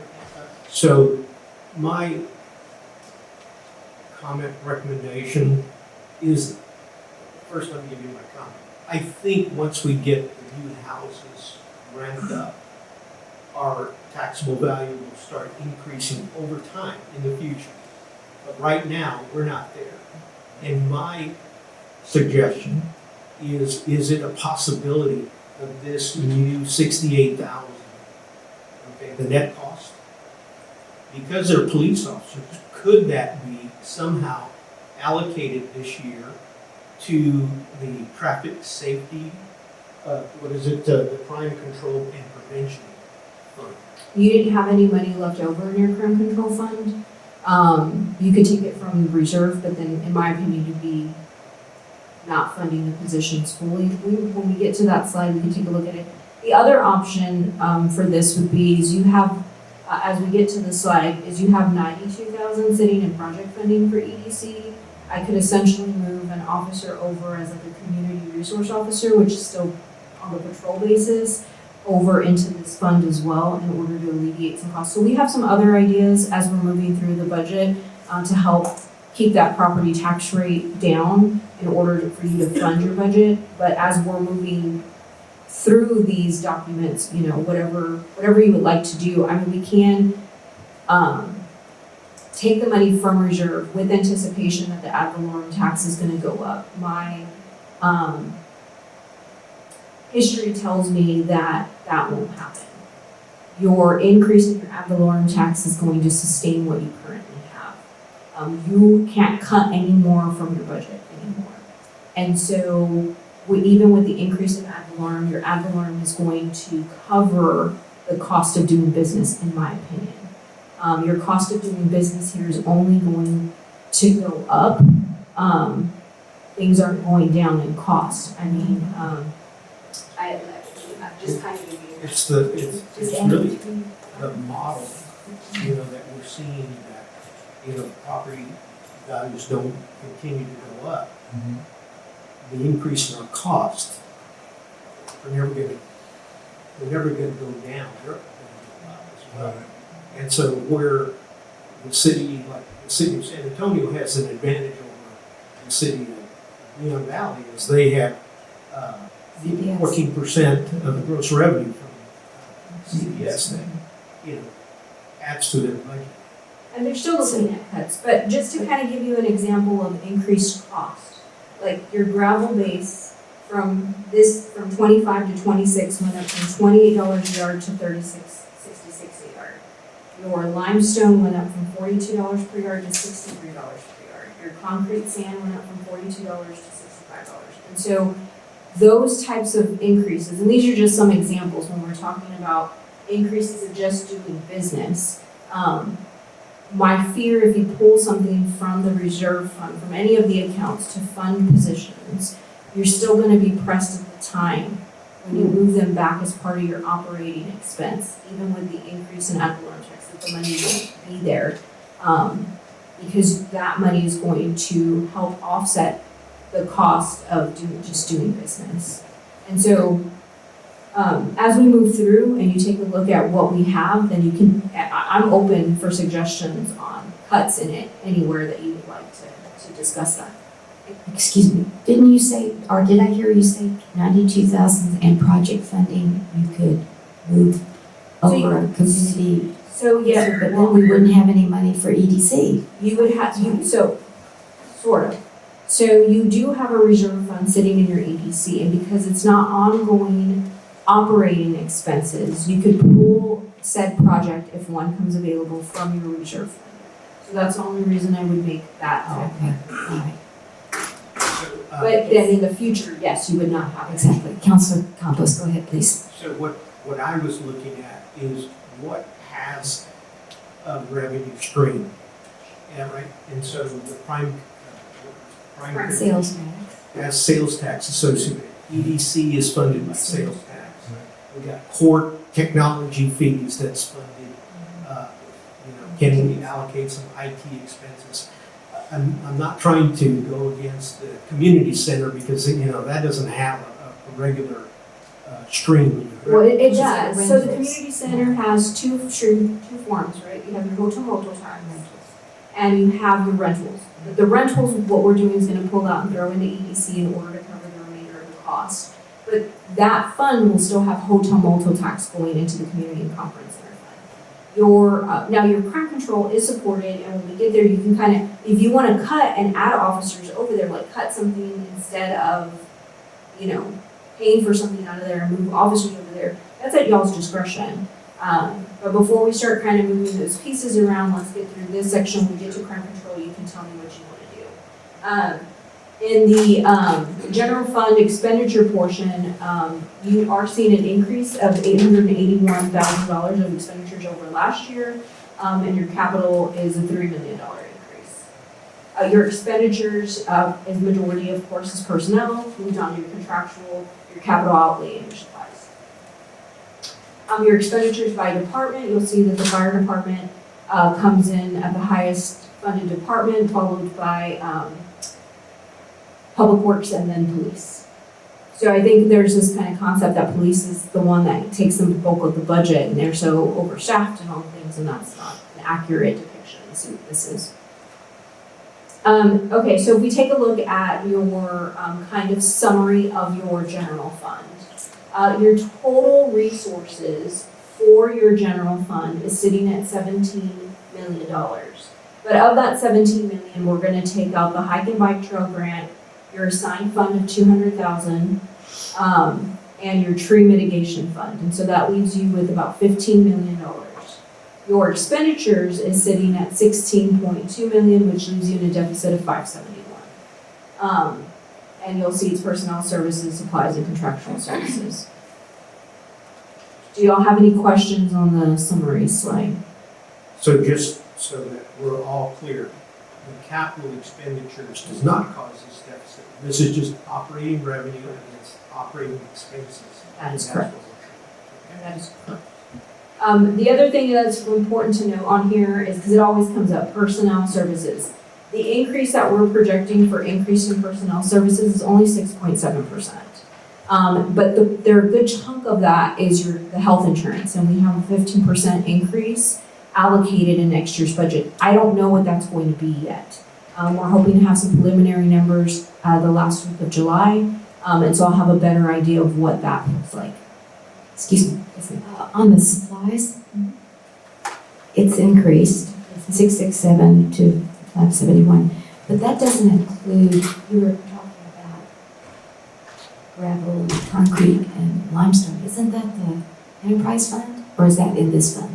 So I'm just wondering, what's the increase in the supplies? Just Nope, that's a good question. It's not in the enterprise fund, so you have public works and parks, all in your general fund. The only thing that sits in your enterprise fund is your water mains. Now, some gravel and stuff is over there, okay. have to patch I thought it. a hole, but majority of this is street repairs, potholes, parks doing stuff, the building maintenance, and so that will be the general fund impact. The actual contractual services went down. Yes, so I tried my best to go through and try to do cuts where we could. There are a couple of programs, that we're currently evaluating, and as we get through them, I'll tell you what they are. They won't impact next year's budget, but they'll definitely impact probably FY28, because I'm looking at combining some of the softwares. So if you take a look at the summary reserve, Can you explain the capital outlay then, I'm sorry, 658 to? we're gonna go through that, they're on each individual slide, yes ma'am. And so, again, this is just an overview of where you're sitting at and your total revenue and your total expenditures. All of your revenue is here, your ad valorem, your sales tax, your franchise fees, any grant funding, any transfers in from other accounts is all sitting here on your revenue side. Your expenditures is your total amount for police, fire, public works. These are your total expenditures. I just like to make note, because the first thing that comes up is you're overpaying somebody. And so from a personnel perspective, as far as what we've allocated for increases next year is only 6.7, and a good chunk of that is the health insurance increase. We haven't gotten that number yet. That is correct. And so we're hoping to get it the last week of July, a number that I can help start making some adjustments towards the right direction to help offset that deficit. There's two big things that I'm waiting on. One, I'm waiting on the final number from where I'm seeing the property valuations at, like just what we anticipate. So we're starting off right now at like the $41 million, but we'll get some newer numbers from Scott when he releases the no new revenue rate. I say Scott, but Bear County, when he releases the no new revenue rate. So that 0.54 may not go as far as what I'm currently projecting, and this happens every year. It may be less is what we're thinking. And then providing y'all with the no new revenue rate will actually bring in. And then from there, kind of seeing where we were at with health insurance. I know now what we have in TML, and that did go up about $13,000 in auto liability. So the big one that we're waiting on is what the health insurance will look like. So just kind of a summary of the assigned fund. We're anticipating the $200,000 for the ambulance going out this year as a deposit. If not, then we will do a rollover. And then we have the pool and the skate equipment.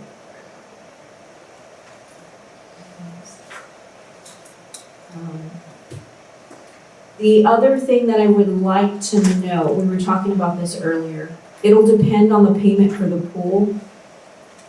That may have to, we have it scheduled not next year's budget, the year after, even though construction will start on the budget.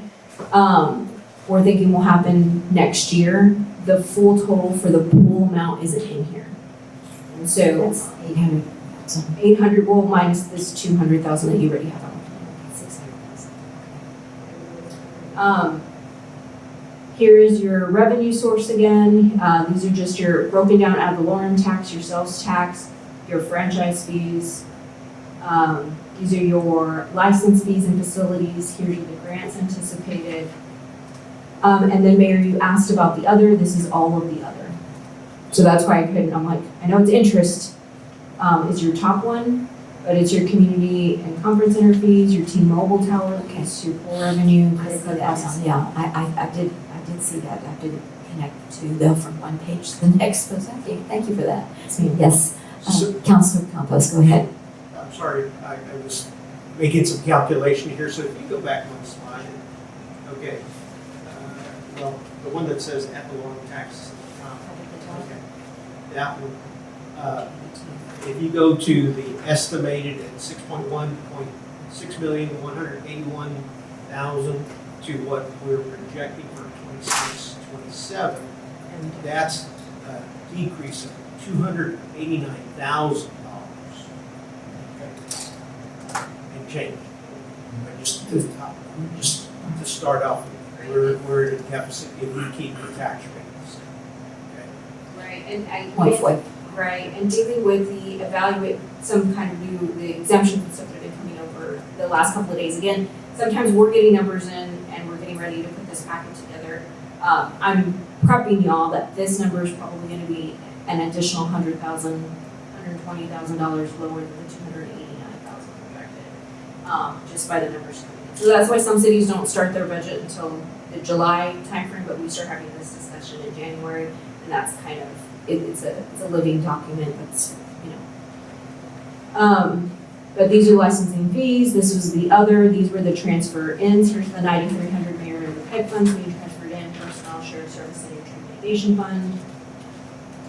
And then this is your municipal court. I'm sorry. Excuse me just a second, Councilor Sorry. Campos. No, that's all right. On the franchise fees, can you describe what we have for Great Forest utilities? What is it that we? What page are you on? I'm on page 82. 2 pages, fine. Okay. It's where the ad valorem tax is at. So you have your franchise fees from CPS, which is 3%. They give us just for using CPS. So like San Antonio has 15%. Our franchise fee is 3%. Great Forest is utility for their gas. That, tell me, describe it in more detail. I don't understand. Oh, okay. So we provide Yeah, there's an agreement that's existed long before me. They did an agreement with Gray Forest in regards to gas services. So we provide their utilities for gas, correct? And then they pay us a franchise fee for it. We provide, I don't understand. Is They it, provide gas. They provide gas. But to whom? Because CPS provides gas. Yeah. They're limited to Monty Robles. Oh, okay, is that what it is, Yeah, Monty? I know it has to do with one of the small neighbors. I'll get you the agreement. It's a long-standing agreement that we've had with Gray Forest for some time. And actually, they went a period of years without paying us, and our city secretary is the one that caught it when she was reviewing the contracts that they hadn't paid their franchise fee. why, I'm just curious, and I know the detail, you'll give me details, so I'll wait till I have. Sure, yeah, it's one of those weird franchise agreements, but it's an old one. And that's Tiger Sanitation? No, that's Gray Forest. Gray No, Forest. but I mean, up above sanitation, is that Tiger that pays us Yes. 70,000? Yes, Counselor Murphy. So I'm still confused on this Gray Forest. Who pays who and who provides what to who? Gray Forest is another utility, and they provide gas. What I understood, Monty to Robles. Monty Robles, yes. Because I think, I know CPS, we pay the gas for them, so it's. We got Great Forest in Pavone, yes, ma'am. So that's that whole section. Very good, Well, I wonder if Senna is gonna be Gray Forest. No, so it's an older utility. When Monty Robles was set up and John Marshall was set up, they paid Gray Forest for gas. They get a separate bill that's not tied to CPS Energy. They get their gas from Gray Forest Utility. But Counselor Orozco said yes. Pavano. Oh, y'all do Yes, too? ma'am. Okay, that's what the chief is telling us, is Monty Robles and John Marshall. And so we get a franchise fee from that utility, but I'll get you the agreement. It's one of those older agreements that we've had. I don't think Senna would, because we had to contact CPS Energy for Senna, so. But yes, it's one of those older utilities. Now, if the franchise fee was, upwards of $100,000, I would know exactly where that money's coming from. It's only five. The licensing fees, other interest and incomes, transfers in. Okay, so here's your municipal court. Here's your personnel, your supplies, and your contractual services. I'm gonna move to the next slide so you can see the detail of where these dollars are going. So if you take a look at your general supplies is just $1,500. That's just like regular paper, pens, Post-its, those kinds of things. Your operating, your postage is where the majority of it's going. We're required for certain legal notices for us to send in certified mail. And so that's that big chunk of postage.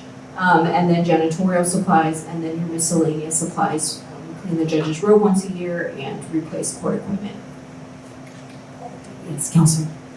Lopez. So this is what I was referencing, colleagues, that, we have increased costs. We have court fines that we're collecting, but there were also increases in these costs, correct? Correct.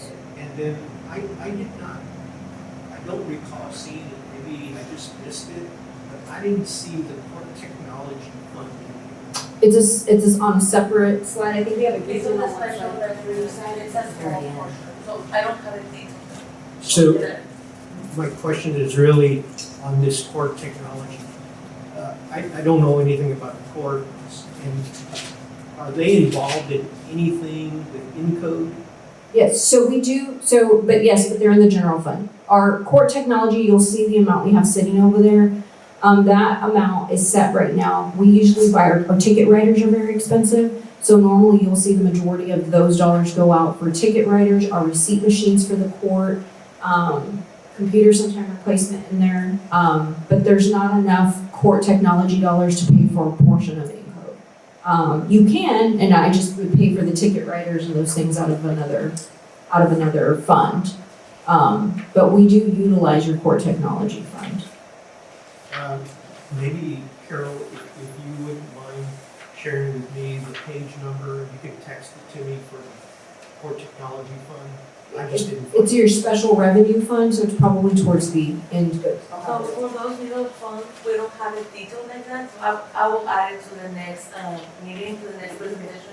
I will add the details of those funds. So we only have the beginning balance and the ending balance. And I think it's gonna be after, crime control, so just go all the way to after crime control. So when we get there, it's after crime control. But it's not taken, but we Missing will that. have to add I it. didn't print it out. Oh, okay, no, I will have to add just the detail. Because again, looking to where we can allocate Sure. costs outside of the general fund. Absolutely. This is something that generates revenue on its own. It does, but it's a very small amount, and the amount that we do have in there, we normally keep that amount in there. Unfortunately, my officers love them to death, but they're ticket writers, they get left on top of their car and they drive off. People get angry and knock ticket writers off, they just go wonky, and they're expensive. Now, we're moving to trusted driver, and the officers should be able to write citations via phone, so it should save money there. But then our anticipation is that trusted driver, a portion of that we paid out of the court technology fund. And so we do have those small revenue, sources kind of accounted for stuff throughout the year. But when we get there, we'll kind of go over those for you. So if you take a look at municipal court, again, that where we were talking about the increase in the fines, you'll see here that the judges went up $6,000. Some of that is their increase that was voted on as part of their contract agreement, but the other portion of that is we're increasing by 3 additional court dates. We split it in half last year, and so they're struggling a little bit if you come on a Thursday, so I'm going to go ahead and allocate a couple of additional days.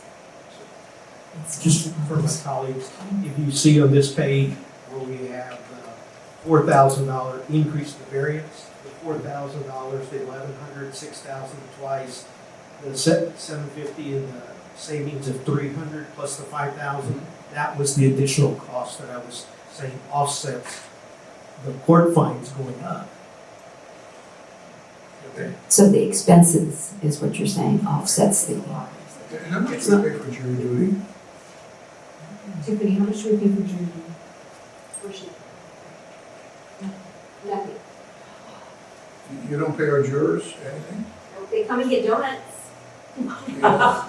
No, you don't have money to pay your jurors, so. Your wife's gonna get a jury stipend for the Bear County. Yes, you do for Bear County and you do for the city of San Antonio, but the majority of those, I know San Antonio, the conversation was always parking, like you have to pay for parking, and so that was kind of, remember the conversation, when they talked about jury summons, but we don't pay. We don't pay our jurors. No wonder they don't show up. It's their civic duty.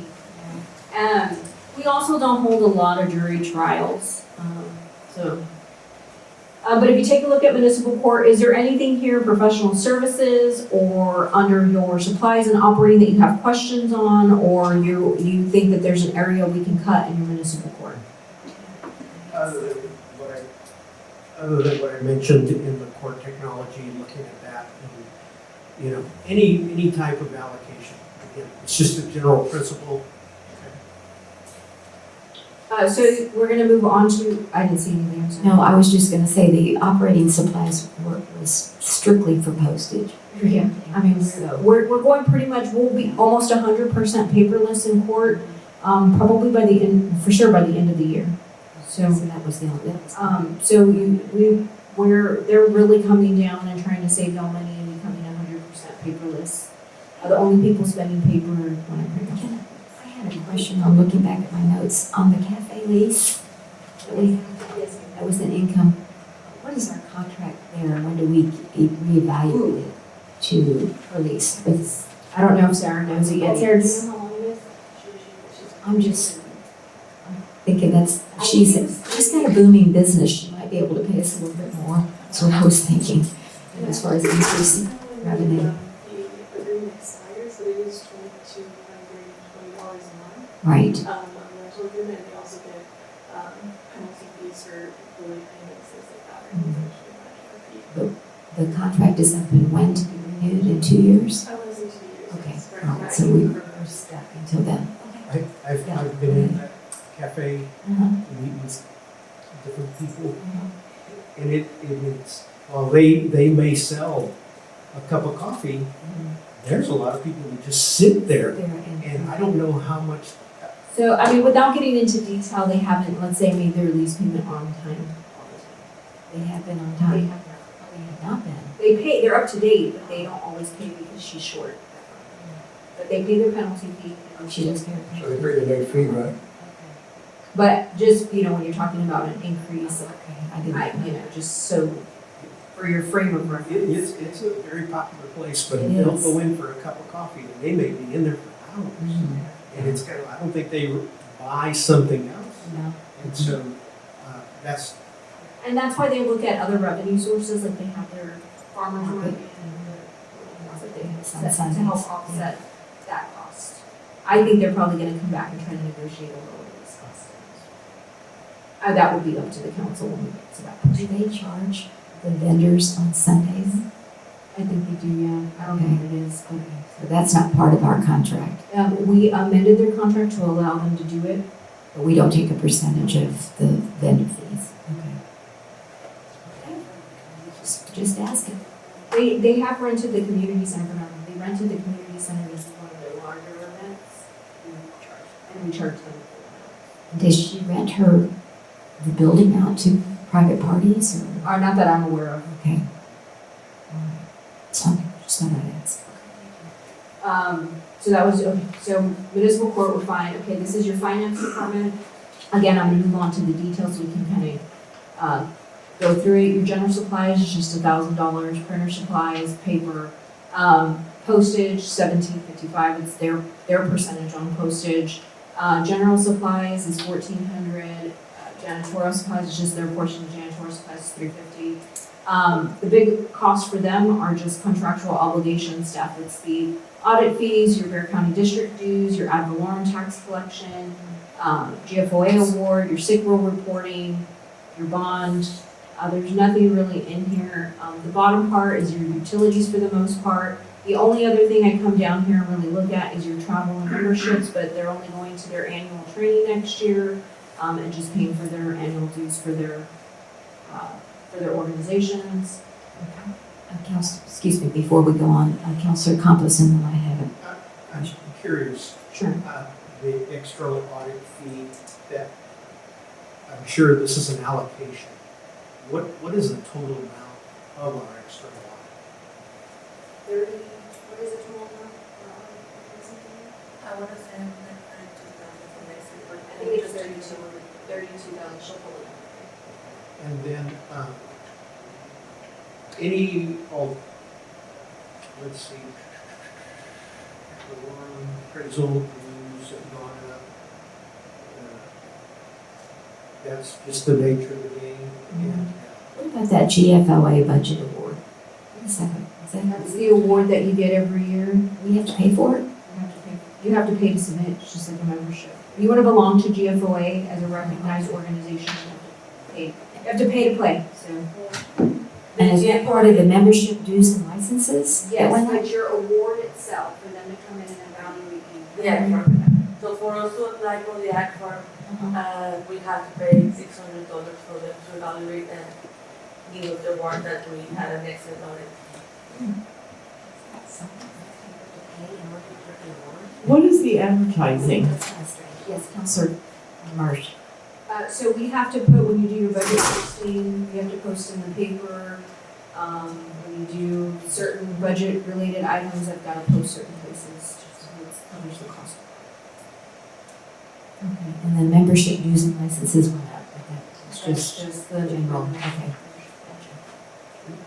Yes, Councilor. Go ahead.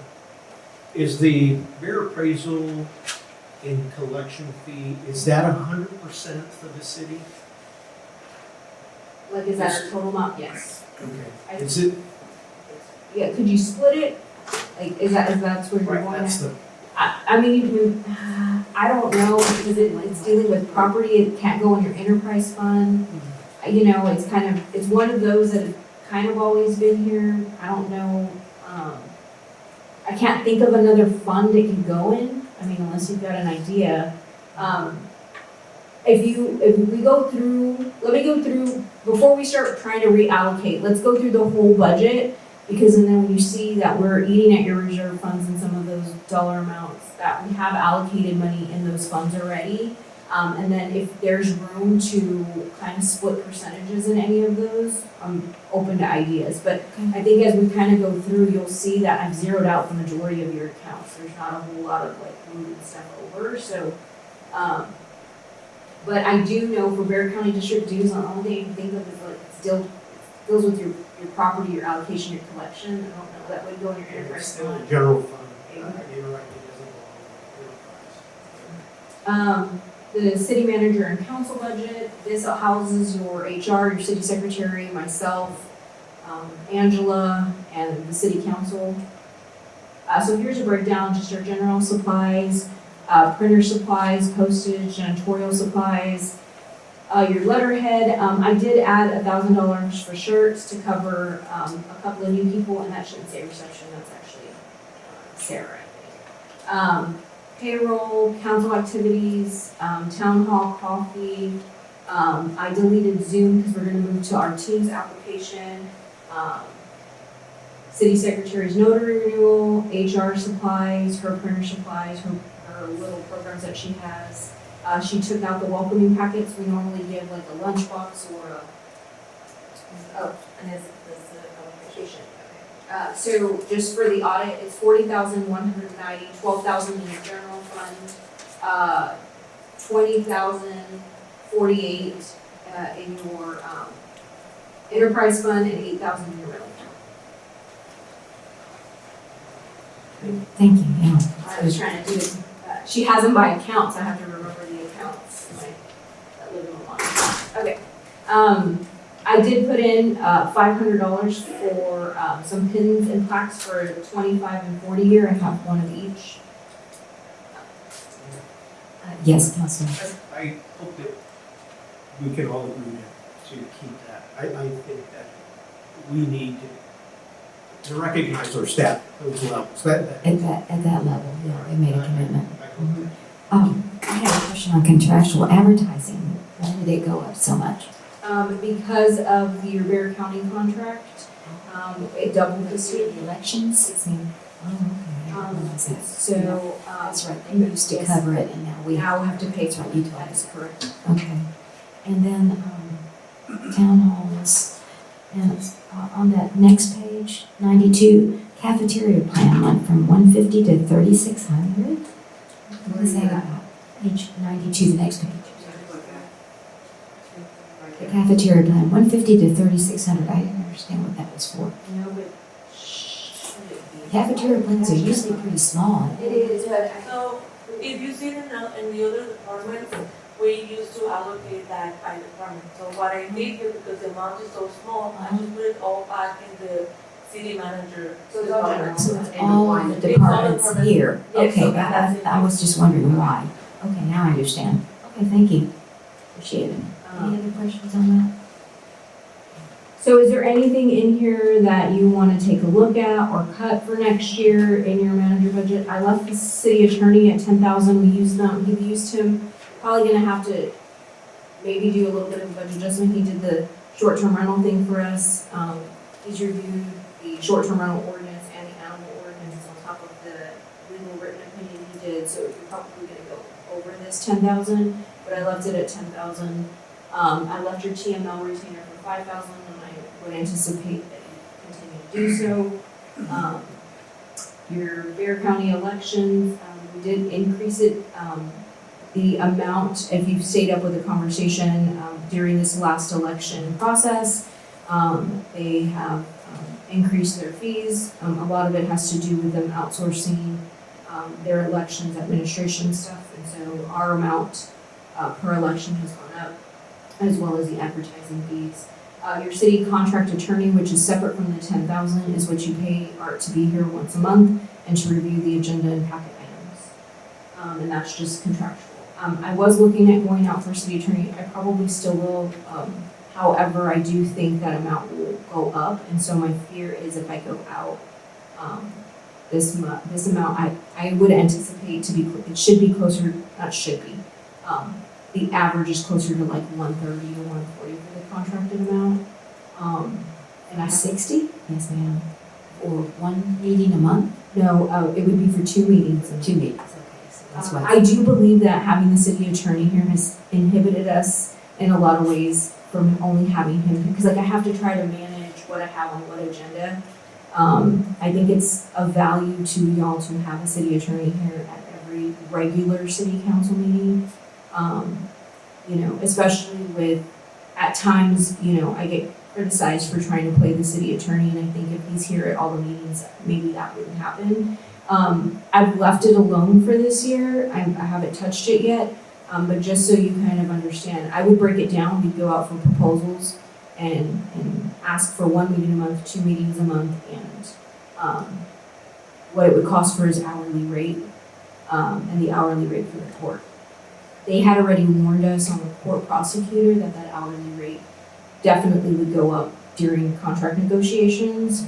So I would anticipate that 60,000 being closer to like between 120 to 140. So that's the only reason I haven't gone out. Not this year, but future year. Yeah, well, I mean, that means I would have to hold off on doing the RFP to mid-year next year, and it would take effect in 2028. But you should go out. Yes, Councilor Marsh. Could you clarify again for me what the difference between the Bear County elections increase is and then the advertising increase? Sure, so your Bear County elections, the dollar amount to normally do your elections was for one election a year, not a special election, but one election a year, was running about $8,000 on average. Jackie Callahan retired last year. We got a new elections administrator, and how she's running her elections and the vendors she's using have gone up substantially, and so our portion of the elections has gone up. And so, Jackie would do the numbers part of our. and that's the advertising part, so I haven't got to answer that question yet. So for this part, the Bear County election is 16,000. For the advertising portion, the Bear County elections person or Jackie would do our elections advertisement. And so we had to do our own this year. And it was roughly $5,000 to do our election. So are you gonna come back for a budget adjustment on those? I think I'll be able to eat it in this year's budget, is kind of what I'm anticipating to be able to do. We are bringing back a budget adjustment for you for air duct cleaning, which was 11,000. Maybe some attorney's fees. The bay doors in the fire department had to be replaced, and so we'll be bringing back a few budget adjustments, but we're gonna group them all as one. The only one I think I'm gonna keep separate is the air duct cleaning thing, but for other reasons. But that won't be until like September, right? I normally don't bring that back to you Until- until September. Well, I like to see if you have any savings anywhere, if we didn't purchase anything. Normally, I'll just give you like a memo or an email that says, hey guys, we're not gonna go for a budget adjustment, this is how we offset the cost. But these are the items. Okay. Anyone else? Yes, Councilor Campos. I'm just surprised with every municipality having difficulties, or they haven't reached out to Bear County and said, hey, this is impossible. To continue to increase your voting fees to us. So we do think that it's coming. We have a meeting. What has come out of the county is there's going to be a new commissioner. So Ron Nuremberg takes office in January. Yeah, I mean, he does have an opponent, but, you know, he's anticipated to win. Yeah, So, in November. Yeah, exactly. and so Judge, county judge. County judge. Mhm. And so nobody's doing anything because they already know Judge Sakai isn't going to be the one running the court. So everybody, all of the mayors, we haven't had another regional meeting. It's kind of status quo is what we've been told. And so right now she has the support of her county commissioner on what's going on. We've already submitted, I've had emails, I've included some of y'all in some of that. The mayor's been included in almost all of them, but going back and forth with the county on paying for our advertisements, the increased cost of doing the elections. And there's a lot of cities that have been very vocal about what's going on, but I don't think anything's going to change until chairs switch is kind of what we've been told. I was going to say, Councilor Powell and I went to their budget meeting, but they didn't bring up the elections. And I talked to the policy man, and he said the elections is run by a completely separate body. And it's the judge, it's the Republican and Democrat chair, Rangel, and one other person, I can't remember. But, we didn't see any kind of budget item there. But the county is remaining flat. They're 0.29 cents, and they're going to stay within that tax rate. So anyway, it was interesting. We really learned a lot, I I think. think they've been at 2.9% for several years. For like 10 years at least, yeah. So they've been able to do that, but But they've also expanded, right? So, I mean, they've grown substantially, and so they're they have- unincorporated, yeah. So all unincorporated yeah, area so has they get more. rotated in housing. So like Mhm. how we're waiting on this little bucket, they always have housing coming onto their buckets. They're just constantly building. So they're, even though their rate hasn't gone up, the amount of evaluations that they're getting has definitely.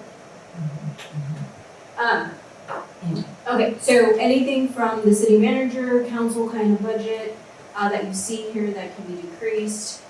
We did decrease your travel and training a little bit because TML is going to be here in town.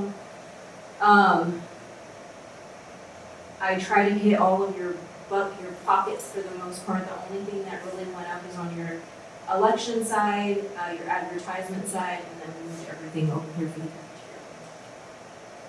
cafeteria. Your information technology fund. Oops. Just kind of a breakdown here.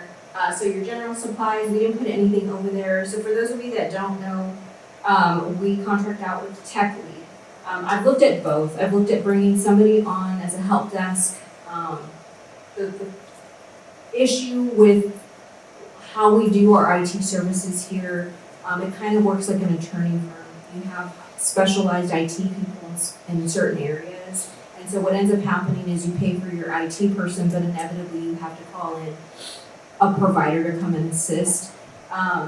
As Tech Lead's dollar amount, continues to increase, we may reevaluate that at some point. But for right now, we're sticking with Tech Lead. I've talked to Eric a few times about taking a look at the dollars and what that looks like. But for right now, it seems to be limping along. It is difficult though, like doing the room in here. Like Eric doesn't do that. Eric fixes things. Like he's not here to do your. So that fell on Miranda. So all of those extra things that get added for projects and stuff falls on somebody else's plate. And so it is helpful to have a person on board.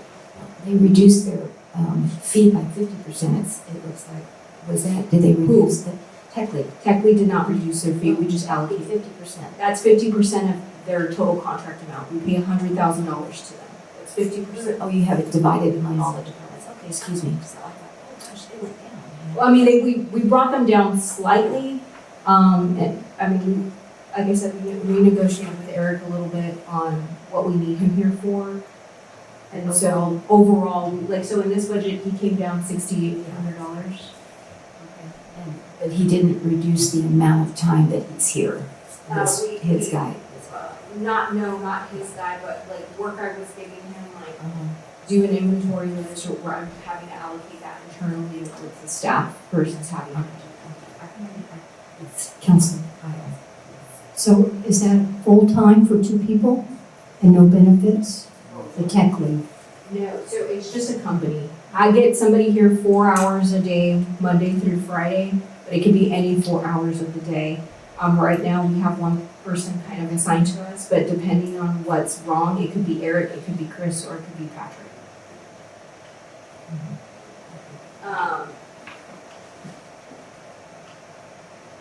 In code sitting at 73,000. We have Cablecast, we have Ninja, your Cisco Meraki is your switches, your GoGov is your code enforcement app, it's your tracking system. But we could, at some point, we're in an agreement with them for next year, but as time goes on, we can go back to old school and just take the calls and complain. There's just not a tracking mechanism for it. Our Nitro, we don't use Adobe because Adobe is too expensive, so we opt for Nitro. Your Microsoft Office, your security, our printers, your postage meter, we allocated that per department. your Google Workspace, which is the library, your Civic Plus. The big increase here is your website. Due to the Department of Justice made a decision at the end of last year that says all websites and government apps have to be ADA compliant. Cities over 50,000 had to come ADA compliant this year. We're required to go ADA compliant on our website and our app next year. The increase on your website in order to do that is almost doubled. We will be going out for quotes on a different provider for next year, but this is the current cost for the current provider we have in order to be ADA compliant. And that mass notification, that's where we're gonna get a blast. So that's the blast that you get if we have tsunami or a big flood coming here. I'm looking at changing that to our Doppler system at some point, or vice versa. But that was, it came out of after Kerrville. The question then became, how do we get notified? And so we purchased this after the Kerrville event, and so we just continue to kind of carry that over. I'm sorry, you said that the increase for our website was due to being ADA compliant? That is correct. So the Give an example of that. DOJ, so everything on your website has to be audible, which Okay. means if you are blind, you have to be able to hover your mouse over it, and it needs to tell the person that's blind what you're hovering your mouse over. And so a lot of our documents are PDF, but our PDF documents are scanned in. So like your agendas, well now I think Sandra, She doesn't know. well, she converts it, right? So if you go to the printer and you scan in a document to have it convert into a PDF, it essentially converts but as a non-readable PDF file. The only way something can be a readable PDF, I'm getting into the weeds here, I'm getting blank looks, but the only way that something can be a readable PDF file is if you convert it in the station. From a Word document, you save it as a PDF, it then becomes a readable PDF. So there's a conversion that you can do. A lot of our documents over time were scanned in PDF files. All of those have to be taken down from the website or archived in a file. All documents on our website have to be a readable PDF file. And so anyway, we have to upgrade. And so as part of that upgrade, it's going to be costly. I do think that there's probably some cheaper versions out there that exist, but to make sure that it can read our just FOIA platform, how we pay our bills platform, and getting quotes on that. But that will be a goal for next year is to get quotes for websites. Anything here in the IT department that you have questions on or that you would like us to evaluate? Now that you explained the ADA, then I understand that. I'll send you all the DOJ or the. This is just increase inflation. We move on to your police department. Here is the breakdown of your police department. The only substantial increase here is on his fuel side. It's just the cost of fuel going up. It's our anticipated increase in fuel for next year. Yes, Councilor Campos, thank you. So when I was looking at the personnel services for the police department, the increase equates to 10.73%. And I'm trying to understand why it's so high. And then when I go and measure the fire department, it's much lower than that for that same category. So help me. You move two police people in your police department. So you Not understanding. So from the red light camera, right, And to that's the the, general fund, and that's the reason for yes, Councilor Roscoe. Thank you, Mayor. I know that we may not be doing it this time, but eventually we're going to have to address the evidence room that we have. We're getting to that. It's in there already? Yes. We're getting to that. I guess I didn't give you a chance to do that. Thank you so much. Not a problem. So here's the breakdown of the police department budget. Again, the largest increase he has is in fuel. Shooting range fees have gone up a little bit. Ammunition's gone up a little bit. just for y'all to note, that decrease from the 585,000 to the 571 that y'all saw in this budget, from the last budget that you had, the staff went in and did additional cuts on their own. So that decrease is from them scraping through what they possibly could. So from their perspective, there's nowhere else for them to cut from. So those cuts that the staff did are reflected in this That's document. correct. Okay, very good. And I should have said that at the beginning, my apologies. So, again, we're here, there's not really many increases anywhere. Miscellaneous, flares have gone up a little bit, just handcuff holders have gone up. Our door access key cards, for whatever reason, skyrocketed a little bit. Why did you take out the evidence kits? We moved those to your crime control prevention district.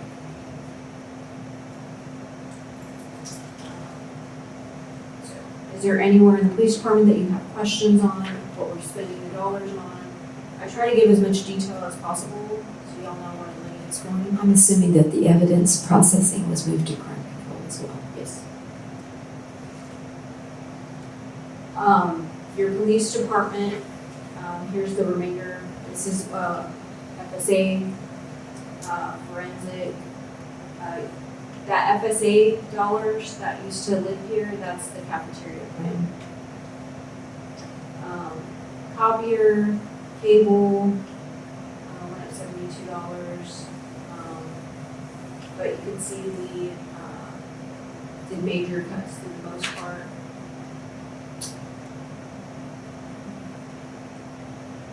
On the property room plans, that's 300,000, but I thought it was a total of 500. It is, so, so when we get to that slide, it's on slide 136, you'll see the percentage breakdown. And I know you said part of the reason why it was 500,000 is because you want various options. That is correct.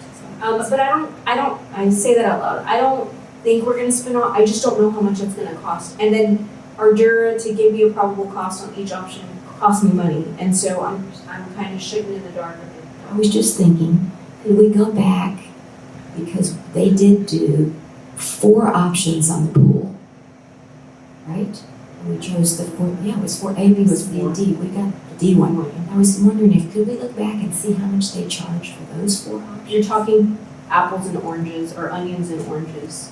Well, So the options aren't necessarily that. So pool, they had to use a subcontractor for the pool, and the subcontractor for the pool, because they have somebody that specializes in building pools and all the plumbing and equipment that goes on with it. What we're asking for in the police department is somebody that is, somebody like Bartlett Koch, or somebody that's gonna come in that specializes in property room, because you want your property room to for them to do the calculations for your property room to at least hit like a 30 or to 50-year mark. 50 years like the golden goose, but if we can get one that lasts 30 years, which is kind of where we're trying to go, that's what I'm looking for. I'm looking for the option that will provide you the most longevity for the dollar that you have. But the cost to do the options for the pool isn't going to equate to options to do the building.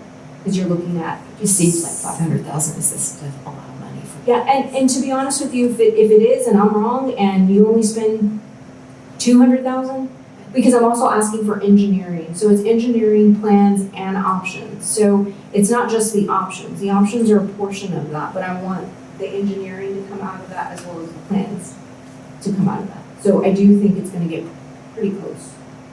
Okay, I mean, when the engineers see that amount of money, they're gonna grab it all, I think, but anyway. Well, it's not just for engineering services.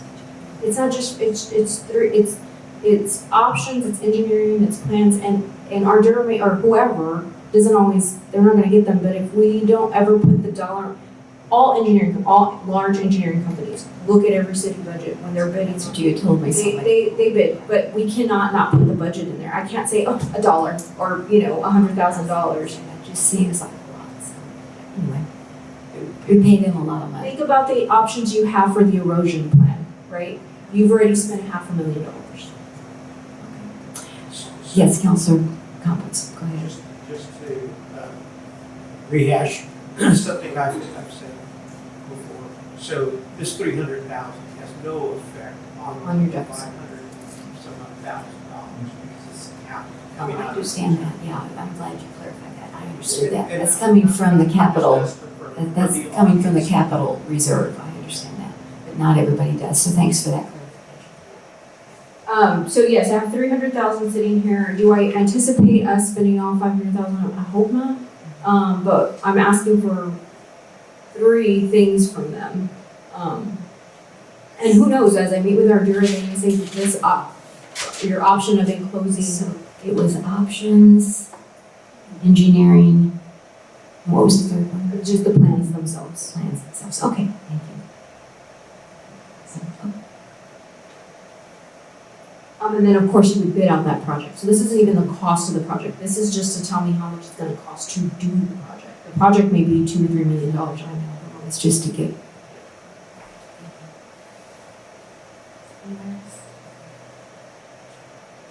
To explain that. And so in our last conversation, I think y'all were, or somebody mentioned that they would like to see the capital following, like the detail of all of that. And so I put it at the end of each of the slides. And so this is the breakdown, it's the gym equipment and the property room for a total of $306,500 for your capital. Your impound lot, here's the breakdown of your impound lot. You can see for the most part, the only thing that went up was ward auction. And the big part of that is we're doing more auctions. We were only doing 1 or 2 a year. But you'll see on the impound revenue side of things, that's gone up a little bit. So, okay, but do we bid that out, or there's just one auctioneer, or what? Well, Ward's here in Leon Valley, it's the same thing kind of like Dennis Towing. Okay. But it's one of the only ones that does online auction only. And so we don't do in-person auctions online. It kind of takes the, it helps with transparency because then I can ensure that it's none of my staff or, it's all done by third party. That was the one that's significantly. Yes, but you'll see it's a wash because we're increasing the amount of money we're bringing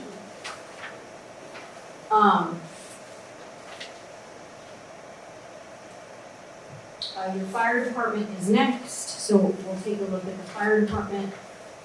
This is the. Excuse me, Yes. Councilman Carlos has another. So, going back to the personal services for fire, there is a significant increase in the overtime from 140 to 408. Is this as a result, and I don't need to get into any specifics of personnel, is this something where somebody's on medical leave and that the other officers, fire officers are having to take that shift? Is that what that?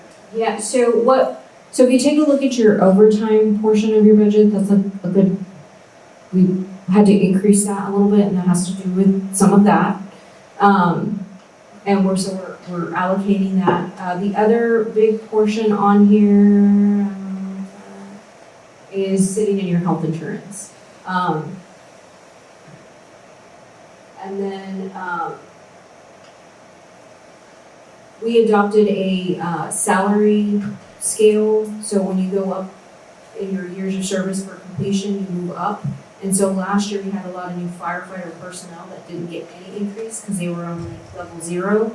Well, this is their first year on the salary increase, and it would be 2%, so they would move up on the salary scale. Okay. Overall, do we have a cost impact, a total dollar amount on what the step increases are, and then overall what the cost is for the 2% cost of living, if I understand? Yeah, so in your general fund, the 2% cost of living that we're anticipating was like 56,000, I think is what we had, and the step was like 150, something like that. I'll get you the exact numbers. We provided them because it was asked before. We provided it at some point somewhere, but I can send those to you all. That's okay. So actually, then you see on the salaries on the fire from 24 to 25 reflected in 25, 26. That's the increase in the personnel. That is correct. But we remain the same estimate, but you've got a lower budget for this year. No, I've got an increased budget. So your estimate is 3.3. You're right. It's lower than 2.382. Where are you at?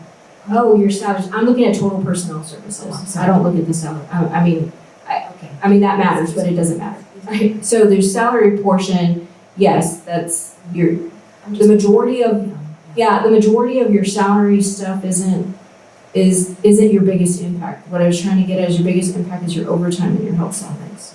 And so I do have people entering the salary scale for next year. But you added 3 firefighters who aren't gonna be on the salary scale. Is it possible to, Go ahead. is it possible to give us an idea of where we are in overtime for the fire department year to date? Yeah, it's on your, do we have it on there monthly? Carol, their overtime? I'll get it right now. And so all of these things in the past kind of really weren't tracked. So we're tracking them now, or we've been tracking, Carol and I have been tracking them for the last couple of years, to get you a better adequate. For years, y'all would just stick 5,000, 10,000, like no rhyme or reason. So, we're trying to allocate actual costs now. And so, that's how we came up with the increase to the overtime budget, just to try for the year. You know, when we're looking at, you know, from 24 to 25, it's almost double, you know. Oh, yeah, no, because what was happening, so what was actually happening, you go back and you take a look at what you were allocating for your overtime, it wasn't an actual cost of overtime. They were using vacancies to offset the overtime. Because remember how I told you, sometimes you have vacancies and you have to keep people over, and so because of that, we're having to offset that in overtime. And so what do we do? So the year-to-date is 195,000 in overtime for fire. And something that Dr. Caldera had asked me, if you see on the overtime, we have the same amount of budget in fiscal year 26, and if you look at 25, I know that we only have the actual, we had 140,000. But if you look at how much we've spent, right, it's increasing every year. And so by law, there's an amount that we need to pay them, which I believe, if I said to like 110 hours. So that's the calculation. So I can get into fire department pay. So let me just kind of brief you on fire department and how it works. You have fire department in general has certain laws that regulate the fire department staff. You can have a 4896, you can have a 2448, and out of those cycles, you can have a 14-day cycle, a 19-day cycle, or a 28-day cycle.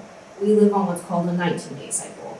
And so, you can play with those different cycles to see how much money you were gonna save, and our previous fire chief used to do a cycle which was a 14-day cycle. You pay for what you work, which caused the budget to go sky high, because what happens when you pay for what you work in a 14-day cycle, most firefighters are gonna have overtime in that 14-day cycle.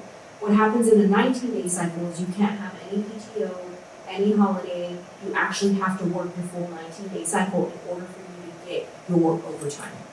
And so, for us here, what they were doing was putting the full dollar amount in your salary line item. So that's also a little bit of the drop that you see on the salary portion. You're required, after they hit a certain amount, one pay period is 112, one pay period is 110, one pay period is 124. I have to go back and look at the numbers of how many hours they actually work in those 2-week pay periods, because we pay them every 2 weeks.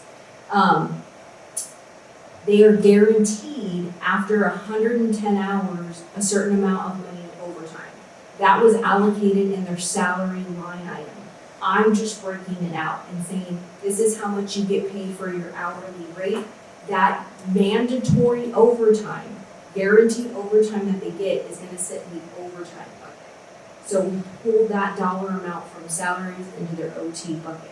So that way I can get a true understanding of how we're paying the firefighters. And one of the big reasons for that, kind of just like the uniform allowance, is for me to be able to get a history a little bit of how that's working. So I can determine if you are on the correct cycle you need to be on. Maybe you would save money on the 14-day cycle, maybe you would save money on the 28-day cycle. And what that looks like. Maybe we should go back. We used to be on a 4896. We used to be on a 2448. Maybe, going to a 4896 isn't the way to go. So I have to, but in order for me to kind of evaluate how that's working, who's calling in, who's out on what, to make a determination on the trend, it's easier for me to do it this way. And so, So I hate to just go over this overtime. But so at 195,000 is what. It's a huge, Ms. Curry, and that's up to 9 months of our fiscal year. So we have 3 remaining months. And if I just average it comes out to about 260,000. And we've got 408. I'm trying to figure out. You're paying for that right now out of your salary line item. So right now, you have mandatory so the way we do our salaries, we don't look at it broken down like, for right now, for all intents and purposes. When we're paying firefighters, I'm looking at this total dollar amount.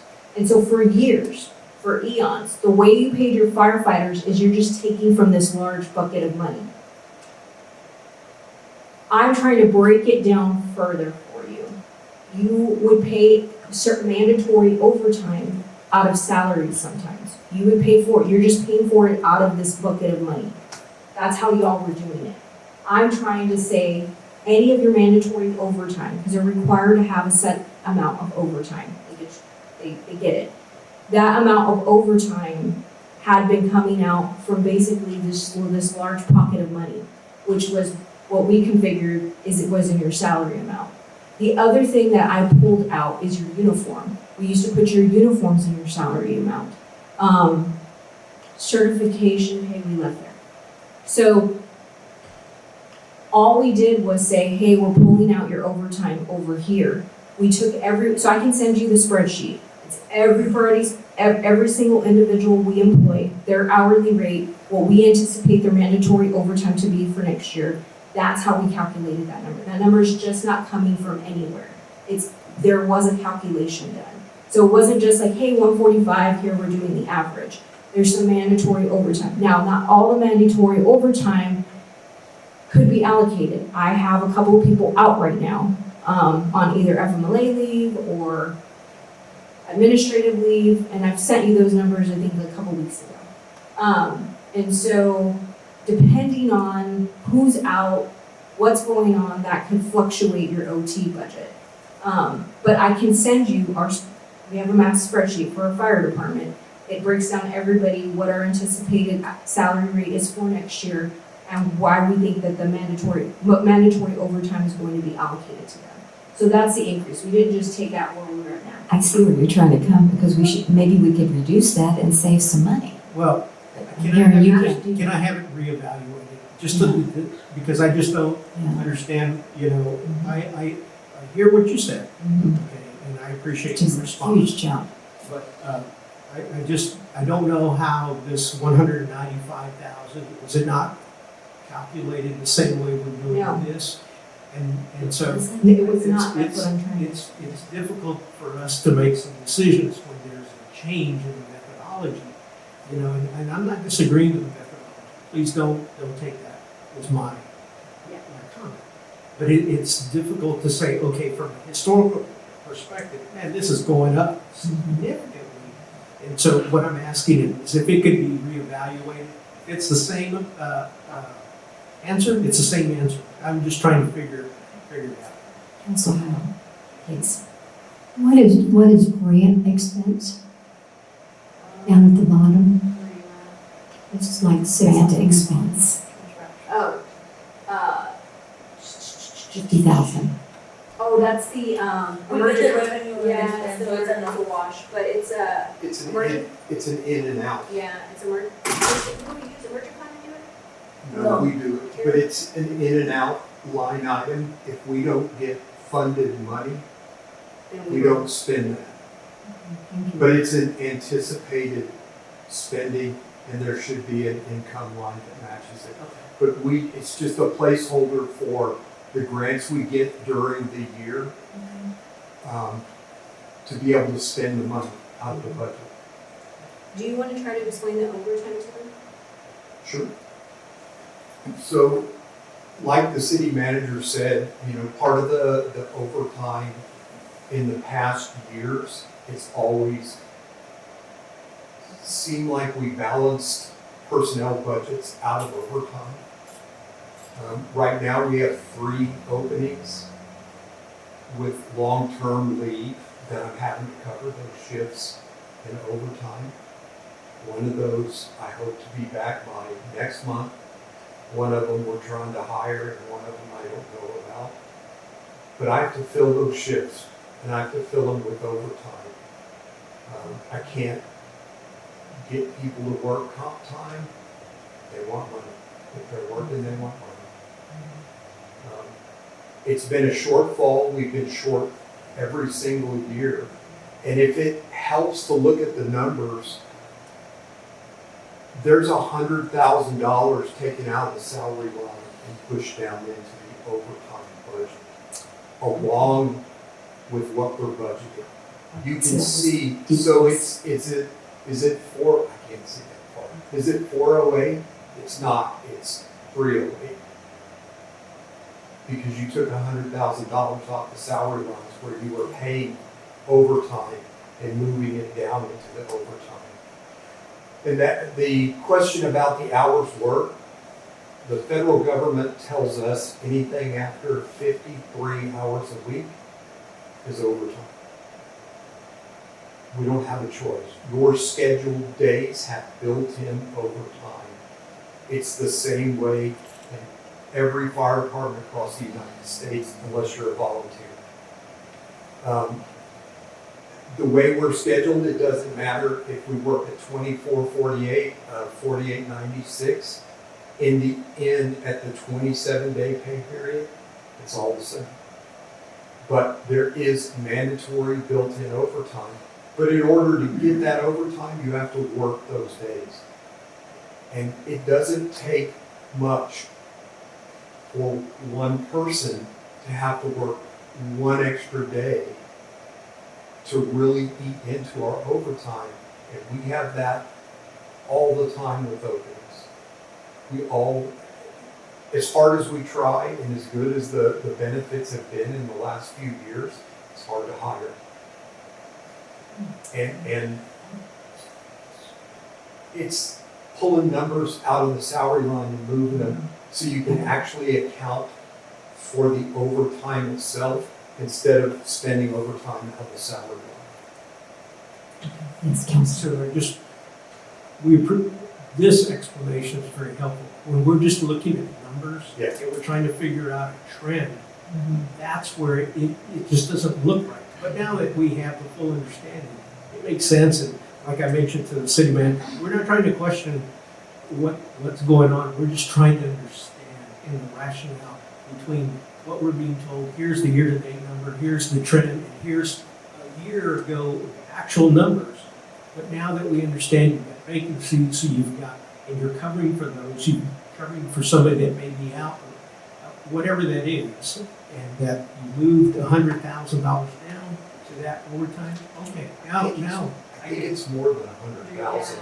That's what I said, we try to reallocate what you're actually paying in salaries and taking what we actually paid in overtime in your salary bucket to move it down to your overtime so I can have a more transparent history. And you'll see as we're working with these budget documents, since the first time I came on 5 years ago to now, you have a completely different budget and the way things were being budgeted and how the explanations were given to you.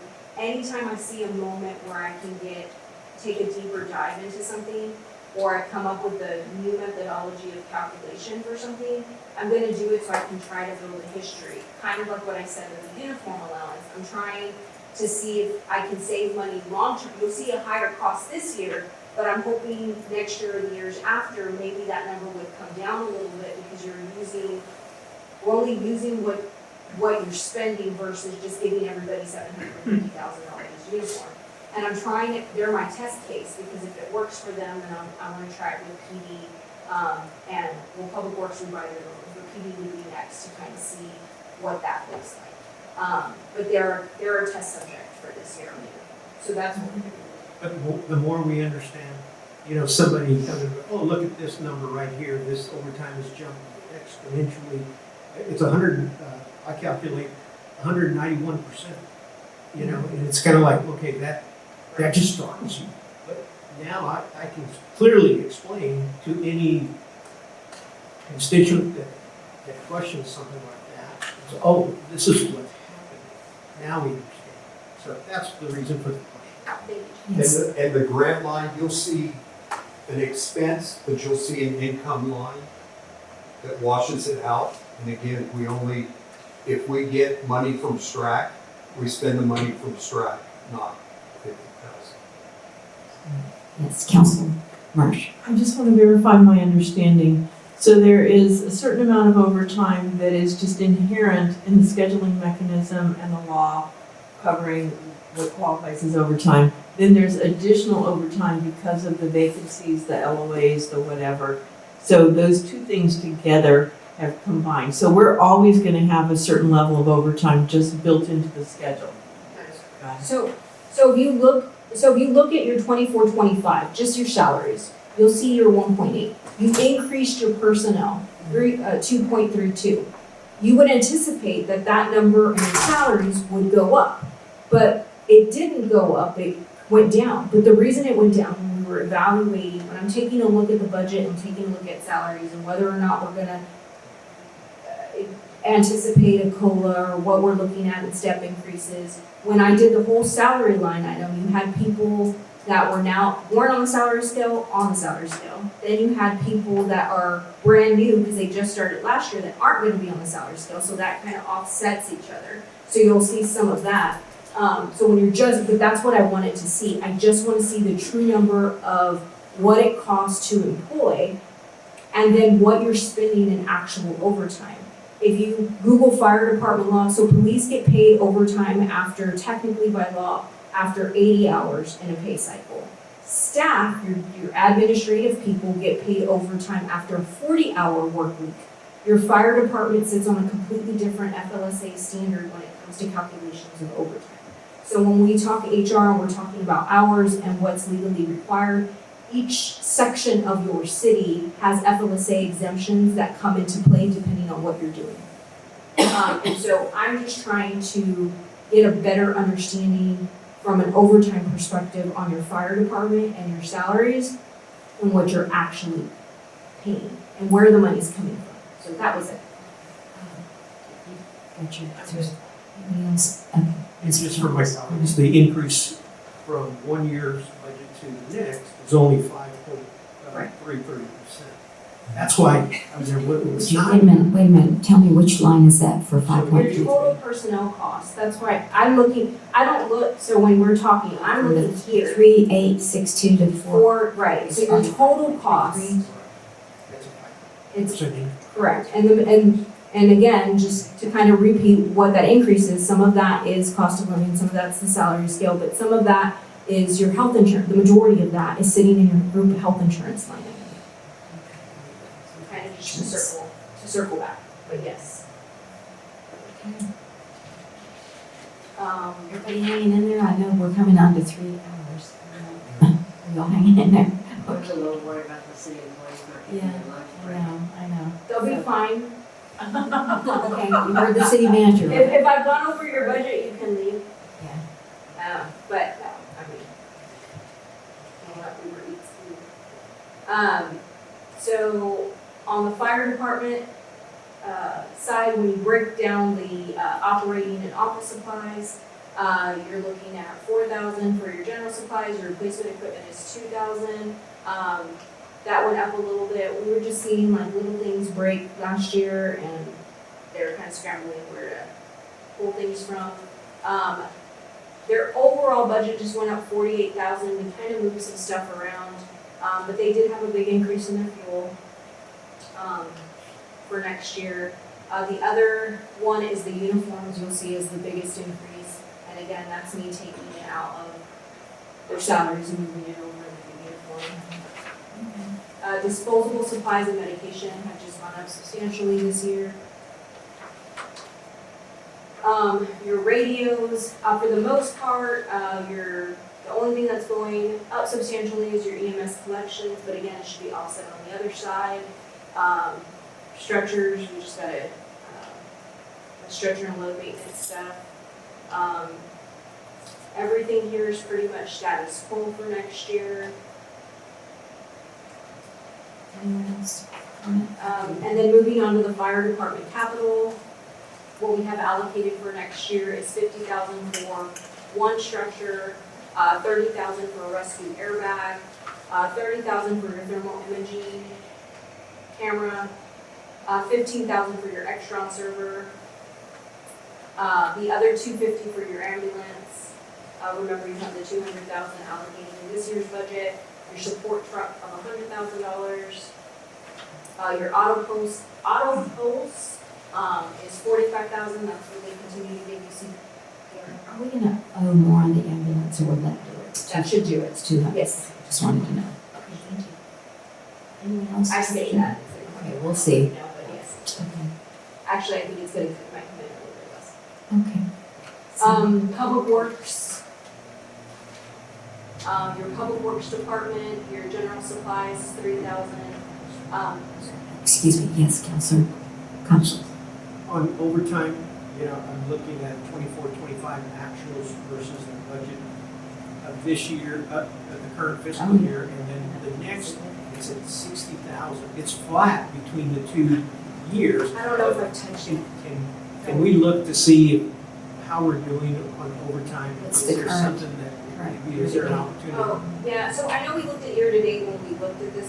So again, I would love to do an overhaul of your budget and touch it every year and get the way I want it and do methodology for everything. So each year I kind of change something or dig deeper, and you'll see that when we get into your enterprise fund, I kind of change the layout of your enterprise fund budget. But let me look at your overtime. I think your year-to-date on your OT, I think you're probably sitting, okay, I want to say in year 24-25, it's not that you didn't spend the $8,000 in overtime. Essentially, Melinda had vacancies in her department, and it just came from a separate account. And so when we talk about accountability and how that stuff works, and one of the reasons I did want the clock in, clock out system was to better allocate it. 'Cause the way we do things is manually. And so when somebody puts in, they use a green marsh, they put in their hours, and then we come on our side and if it's calculated as overtime, it goes into one bucket. But sometimes, just like in the fire department, it comes from the salary account. And so this $8,000 here, I can probably almost guarantee you some of that was offset in salaries.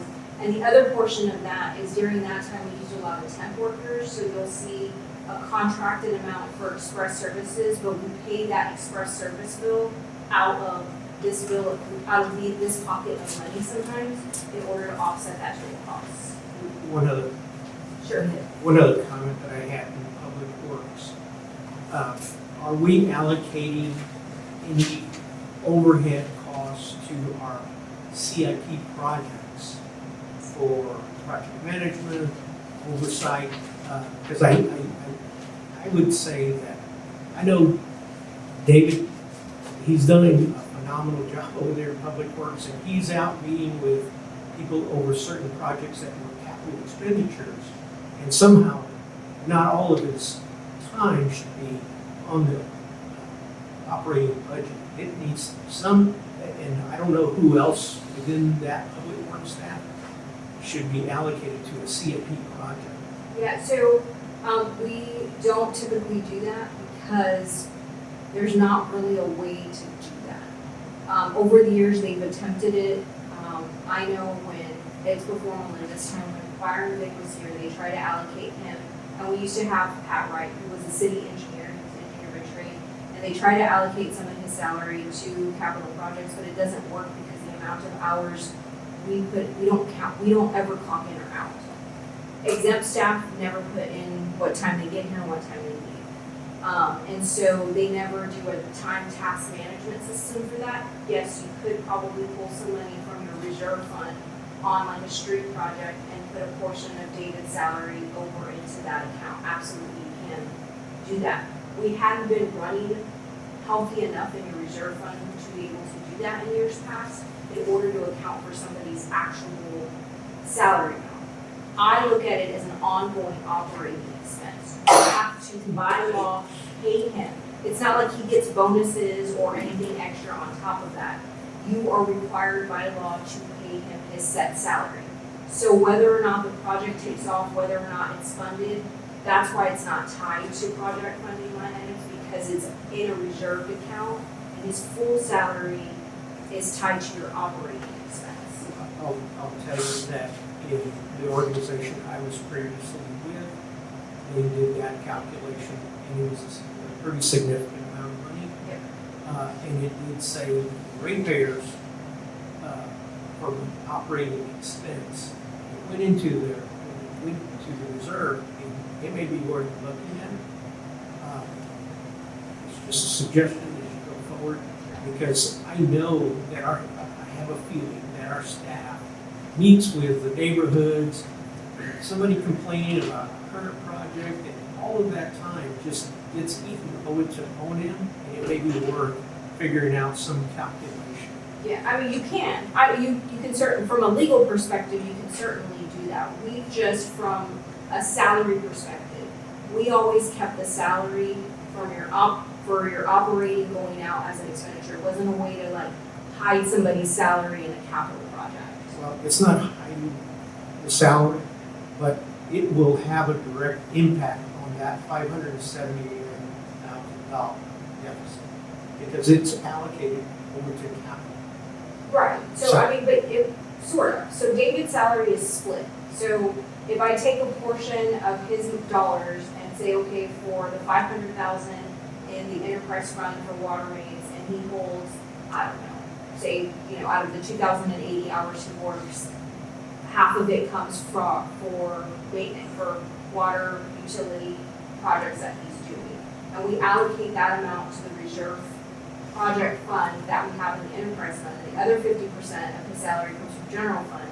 And we say 500 hours from that is gonna come from street maintenance, the hike and bike trail or whatever that is. You can allocate his salary in those funds. All you're doing is increasing the amount you're taking from your reserve. You're offsetting what your operating expense is. But if at any point your reserve fund dips below the 5 million, so it looks comfortable to do it now, but you were sitting at 3, and in your water fund you're sitting at 1.8. So if push comes to shove and you don't have the money sitting in your reserve, if we're not here, you don't have 5 million, and you're sitting at 3, and you're taking the total cost of a project and you're moving his salary in there, what are you gonna do when you don't have the reserve funds in order to pay the rest of the salary?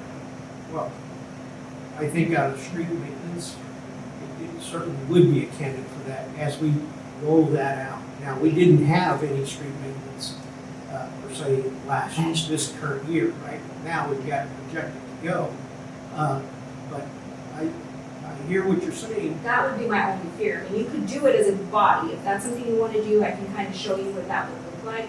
But my fear and what I have seen with this city in regards to your budget is once I set up a budget like this, depending on who your next finance director is or your next city manager, unless you have somebody on the council that's well versed in dollars, it sits that way. There's no breakdown.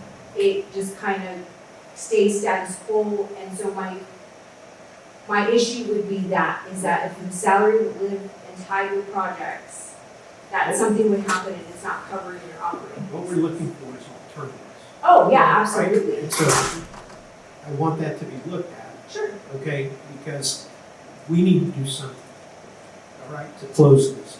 You can have the no new revenue rate that might go up 2.5%, and it might increase $289,000. I don't know what that amount would be. It's still not gonna. Oh, yeah, And so absolutely. we need to figure out what alternatives.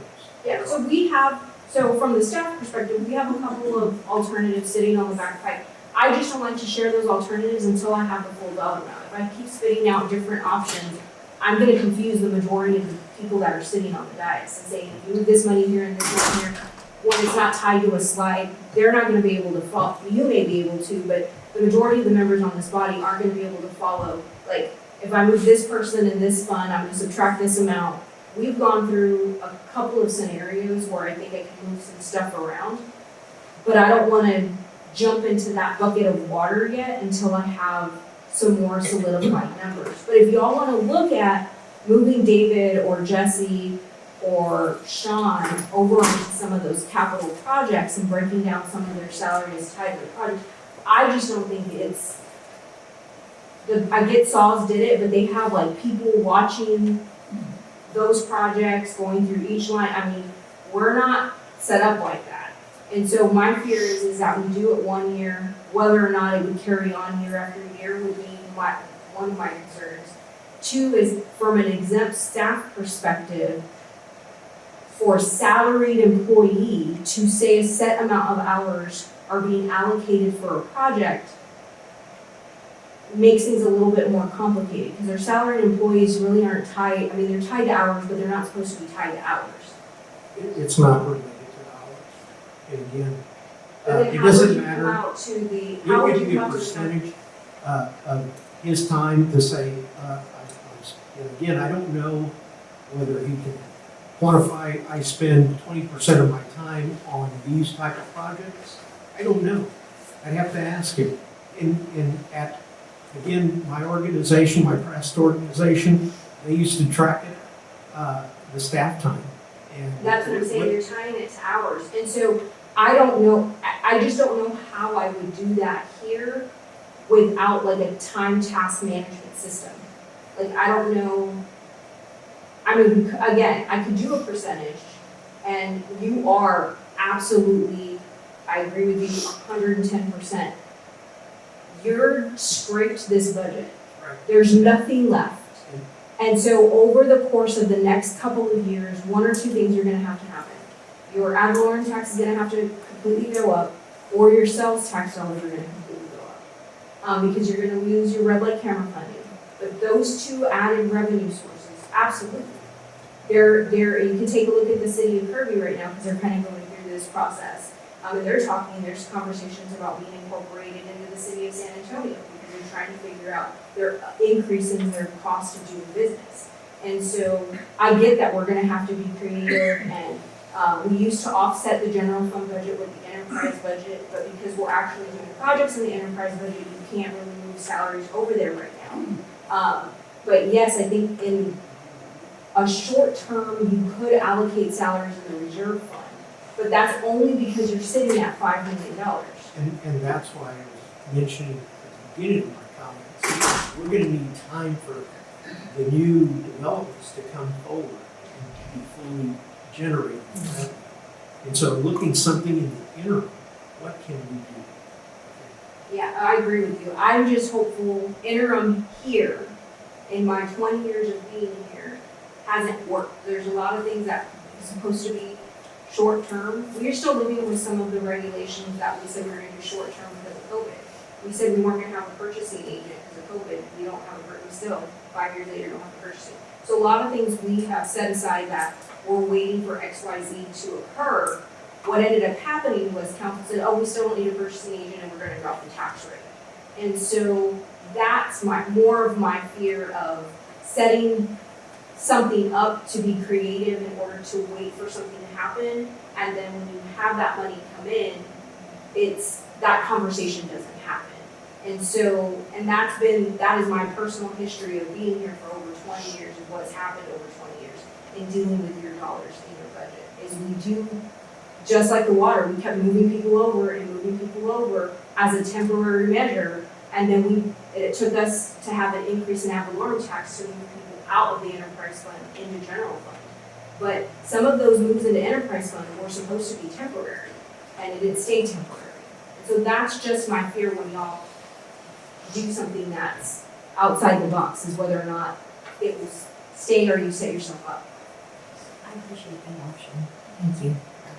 Um, So we've got to think creatively, but back on public works, I understand the operating supply increase and I understand the internal supply increase. On contractual, I think we do not need the project consultant. We can take the 20,000 out. I think we can do that in-house personally. I don't know what the colleagues think on the repairs and maintenance external. I don't understand what the 20,000 increase is, and it doesn't explain it in our packet. And the equipment rental, what are we renting? So, I think we have lots of equipment. yes, I have no idea what yeah. we need to. So those are my comments, and I'll Let me so do you want me to answer your Yes, comments? I do. I want my colleagues to. So as far as your project management person that I had in there, that was Melinda to help with the erosion project, so determining on what y'all were gonna do with that. The other option was, his suggestion was, and so I had that as the forefront. If you do land the $21 million in projects funding for the Texas, you're gonna need another person. David can't do that by himself. And so that project manager tied to the Texas Development Water Board dollar, not the dollars themselves to pay for those costs as for the grant submittal, could come from those funds. And so when we're talking about his suggestion, that's something I'm a little bit more comfortable with, kind of like the grant funding, a temporary position to get us through a set project. And so that position, in my opinion, if you were to keep that Melinda position, it would come from a capital expense tied to a capital project. I had it there, but if you don't want to bring her back specifically for the erosion project, I'm looking at it from, and it may not be Melinda, because I don't know how well versed Melinda is in the water side, but you may want to bring on a project manager if you were to get that $21 million in prioritization of water and sewer projects, to have somebody manage those projects, kind of like what we're doing with the grant funding in the library. Regina can't add that extra programming without another body to assist her to run that program. But if we got the grant, we could fund it out of that money, right? Well, the funding is broken down by plans, engineering, and stuff like that, and I don't think we had a project manager in that plan, but you could take that from your enterprise fund and pay for a project manager to run those, to assist with running those projects. And that would be my recommendation if you were to receive the $21 million. It's just, how are we gonna reduce this deficit if we don't, Okay. Could you go back to the previous slide and just describe the capital outlay to me? Is that on So I answered your question on the personnel, Mayor, but you had a question on. I'm sorry, I had the external repairs and maintenance, 20,000, and I said, where is that? So we moved everything from everybody else's account and put it in public works. Okay. And then equipment rental, what do we? So your boom singing, your lights and your trees, remember we put one in the budget, we decided we weren't gonna pay for it, we're gonna continue to run it. Sometimes we just have larger equipment that we need to use that we currently don't have, and so we run them temporarily. But your, the lifts to hang your Christmas lights is a good chunk of that rental. But it was 3,000 the year before, We but were just eating the cost. we were just eating the cost, okay. Yes, Councilor Marshall, did you have a question? I'm sorry, Councilor Heil had a next question. I think so, go back to the previous slide and just explain to me about the capital outlay. Sure, so we're gonna get there here in greater detail. So you have your F-150 pickup truck, which is a 2013 truck replacement. You have a 2012 truck replacement for $65,000. We have the Public Works building, 150 is here. The other amount is split between, now I'm drawing blank, your water fund and EDC fund. Your city hall, AC cleaning, I did add 33,000 for those of you that are unaware. We got a complaint that our air ducts were dirty. That's something we hadn't done, so we added 33,000 to do city hall. We will also be adding the library and possibly the public works building. And Did you reduce that amount for the plans? No. Ones from. Oh, yes, we did. Yes, we I thought it was 200. Yeah, no, 300,000. You went from 500,000 to 300,000. Okay, I thought that was it. Did that answer the question? So now we're at 150, is that correct? No, you're at 300,000. So 150 is here From and EDC. EDC. What happens if we don't spend that money now? It just rolls back over in your general fund reserve. Do we want an evidence room, or do we need the new planning and zoning building? It's not planning and zoning, it's your public works. The public works building, the reason that it's here, the reason it's in the survey is something that's been discussed since 2010. This isn't something I've generated, this isn't something that I brought forth, that we're complaining about. This has been a discussion since we built City Hall. Once we get to the end and we talk about your capital and your general fund reserve and what you have remaining, I can get into a little bit more detail of long-term of what those dollars are going to be spent on. You know, how you don't have, like, not that you don't have enough in your reserve fund, but if you continue to spend your reserve fund, you'll eventually deplete it. But my goal was more so whether or not we could do some of these building renovations without touching a bond. Because when you do go out for a bond, it increases your property taxes. So the reason, for sure, you're gonna have to discuss doing your property room police department. And so you could just say, we're not gonna do public works at all, and then you just live with the way they have. I put it out there because it has been a discussion in this community for at least the last 10 years. I mean, even, we had the bond oversight committee, they, in 2022, 23, they threw the softball at y'all, gave y'all softball and said, please, we need the public works building. And so I don't have the authority to drop it off of your priority list, but if, I mean, you don't wanna do. Where did it fall on the survey? I think it was like 3 or 4, It was? How old is the public works building? 1980 something. But the majority of the cost for the plans for the public works building was geared to them being ADA accessible. We're not asking for that. We're just asking for like a remodel renovation. So reducing the cost from 500,000 to 300,000 was a good call. We're not asking for a complete overhaul of the public works yard, but the roof is leaking. You go by there right now, they have buckets everywhere. The bathroom situation is a little wonky. If you ever have a female over there, it gets things a little bit more complicated. So there's stuff that needs to be done at Public Works, but whether it's going to be a $2 million building, that's not what we're recommending. We're recommending some plans to do some renovations in the floor plan that we have. And whether or not that will be 300,000, I don't know. But I don't think it'll be 500,000. Again, that's, as Councilor Campos says, that's coming from the capital and not the general fund, so it doesn't reduce our deficit. Yeah, so that's the. No, but the least that you spend on capital, when you talk about being, the least amount that you spend in your capital, it does allow you to do things like Mr. Campos is suggesting. The reason I've always been hesitant to pay for salaries out of capital project line items is you didn't have the money sitting there to be able to do that and or support that. Because then it raises your project line item by, $30,000 per project, depending on how much money you're allocating.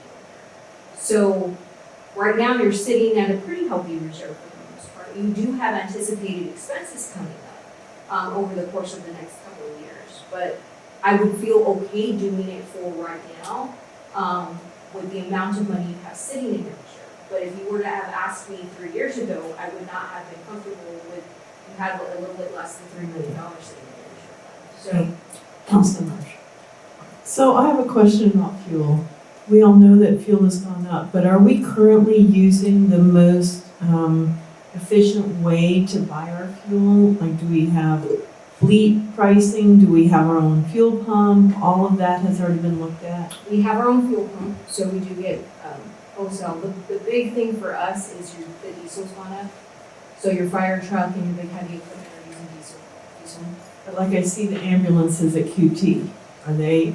Yes, so we shop around, whatever's going, if it's Valero or QT. But we do have a Valero card, so we get a percentage discount. If we have time, then we'll go right outside our city to Sam's, because when we had a Sam's account, we would use the Sam's, the percentage on the Sam's to fuel our cars. But police and fire, for the most part, they try to stay within our city limits, and so whoever's got the cheapest gas at the time is kind of what we're using. But they can, when there's a gas shortage because of whatever's going on, they can fuel up at Public Works. Any other questions? So are you still recommending leaving the 20,000 in for the project? No, I mean, not necessarily for that's one of the cuts that I Versus- have. Councilor Campos' idea, is that what you're? No. I mean, like I said, Either or. so at the end of the day, what'll happen, the reason that all of the creative, outside the box thinking isn't in this budget yet is because I don't know what that number is yet. I don't know what health insurance is gonna be. I don't know what the no new revenue rate's gonna be. I don't know what the total evaluations are gonna be. And so for right now, this is a proposed draft budget. We have ideas in order to try to gap that deficit a little bit. But I think if I start jumping into telling you right now, oh, I can take this 92 and move it over here, and we can move this person over here, I'm gonna get a lot of blank faces because they're not, you can't follow along on a slide. And so, once I get those numbers in, then we can take a look. If I'm $100,000 short, absolutely, I can put 50,000 of somebody's salary here, and I can move somebody else here. We can make up that deficit. But when you're looking at a $500,000 deficit, that's a wide gap. And so we're just trying to figure out what that'll look like. Did I answer all the public works questions? That might end you yet, so. Okay, so if we can, just kind of try to see if we can finish up. I'm sorry, I won't belabor this. One comment, I thought we had a discussion, maybe it was at the retreat or someplace, that Public Works, it would be a whole new building. It could be where, I think we were trying to accommodate people meeting with the Public Works Director, or maybe the Assistant Director, it needed to be ADA compliant, and so maybe it was some other site. Come here, they come to the audit to here. Yeah, so again, before I freak any of my staff out on proposed moves in order to offset the budget, that I would like to have a clearer number of the budget. Because me making those kinds of changes in public and me throwing out positions I think could be reduced and or cut, I don't want to throw that out with my staff and or out with the general public yet. And so until I was access. mentioning. No, oh, okay, well, the building itself, because I have some staff reallocation at Public Works that I'm looking at as well, but the building itself, that's what I'm sorry, because I had just said that we're looking at just a complete internal, not a new building. We're looking at just a renovation for the building. So all I need is the plans, and hopefully I can eat that in your reserve fund budget and not go out for a bond, because the bond would increase your property. Yeah, yes, sorry. All right, so we're at planning and zoning. Okay. So you're planning and zoning, so let's see here. So the majority of your increase you'll see is on your BB inspections. We try to break it down by neighborhood and subdivision. So you'll see here, you'll see the increase of professional services for the inspector. That has to do with the incoming houses that we're anticipating coming over, are coming online, the amount of permits that are being pulled. But it should be offset in your revenue side. That's why you'll see the increase of your building permits in the revenue side.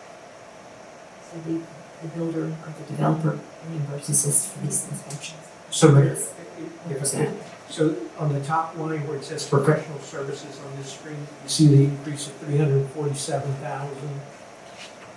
You see that on the last column? 47, You go to the revenue, it says, planning and zoning is gonna have revenue of building permits of roughly that same amount. So that's why I was telling you, it was a wash.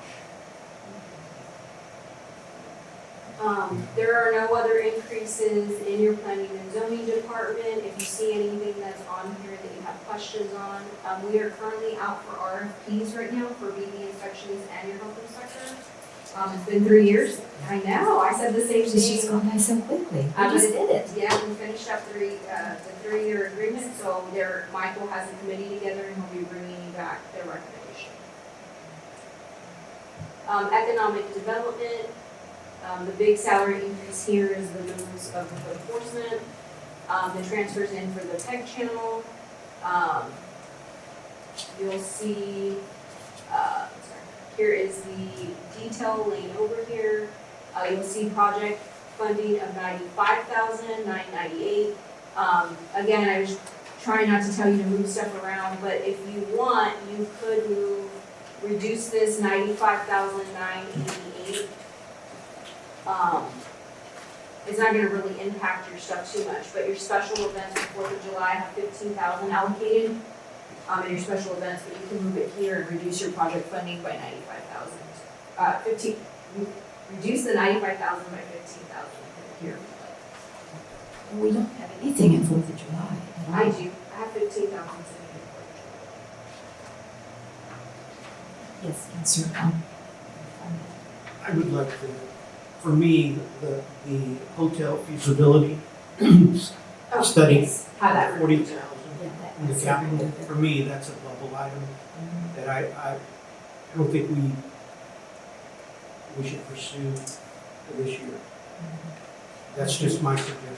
I have one move on that as well. What do y'all think? Rest of you on the council, what do you think? Hotel feasibility study. I agree, it should go. But when we're talking about project funding line item, this is the one I was talking about. And without trying to confuse y'all, I could essentially, move a officer, have a community resource officer moved over into this budget line item, and make that zero. And then if you have a project funding option, you would take that from your reserve fund. Maybe an ED project in the future. So that's just, again, an option, but I'm not presenting all of those options in this particular budget unless I absolutely have to in order to meet a And budget. what is our current ED funding? We had it on, oh, you know what, I put it on here, 18. it's on one of them, 118, I didn't see that. I have it somewhere. It's under monthly financial. 118. Oh, it's on my monthly financial. Well, is it 501? No, it's under monthly financial report, I'm sorry, we're doing May's ending fund monthly and June's ending fund monthly and the budget at the same time, so operating engineers.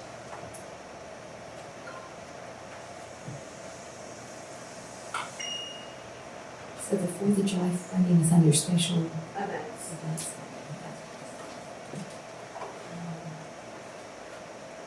Any other questions or comments on the economic So development? your ending fund balance. Well, let me just check out this sheet. Okay, That's so what then she's go back. That's. There it is. Where is it? Yeah, 501.2. Is it 501? It is on here. That's nice. So that's the end, okay, that's the reserve fund. The estimated. The estimated. Okay, estimated. Thank you. Anyone else have questions for economic development? And there's a possibility of moving the 95, 998. Yeah, so it costs you like roughly 100,000 for a police officer position with benefits and everything. So I could make it a community resources officer essentially, cut your project funding, and move the community resources officer over here, or one of your control officer positions over here, making it a community resources officer. And then if you had project funding item that were to occur next year, you would take it from that 501. Will we have enough in the future ED budget to? Until you run out of money, No. unless you raise your sales tax.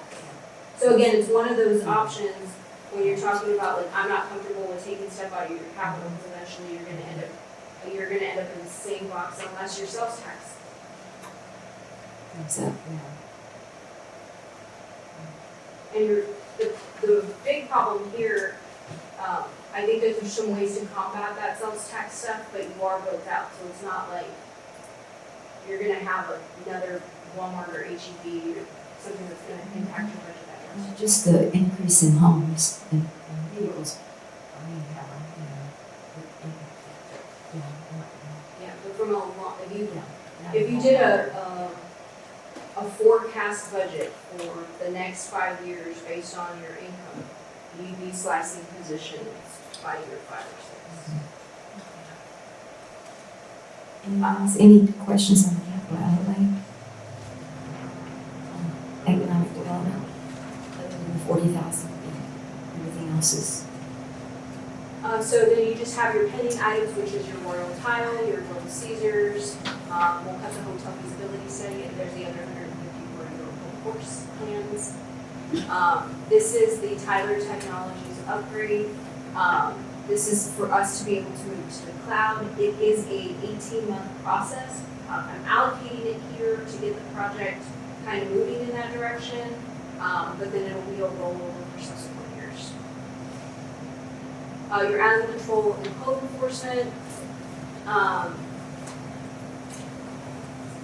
There isn't really any big increases here other than like I know it has animal euthanasia and people forget out, that's one part of it, but the big part of that is just animal care in general.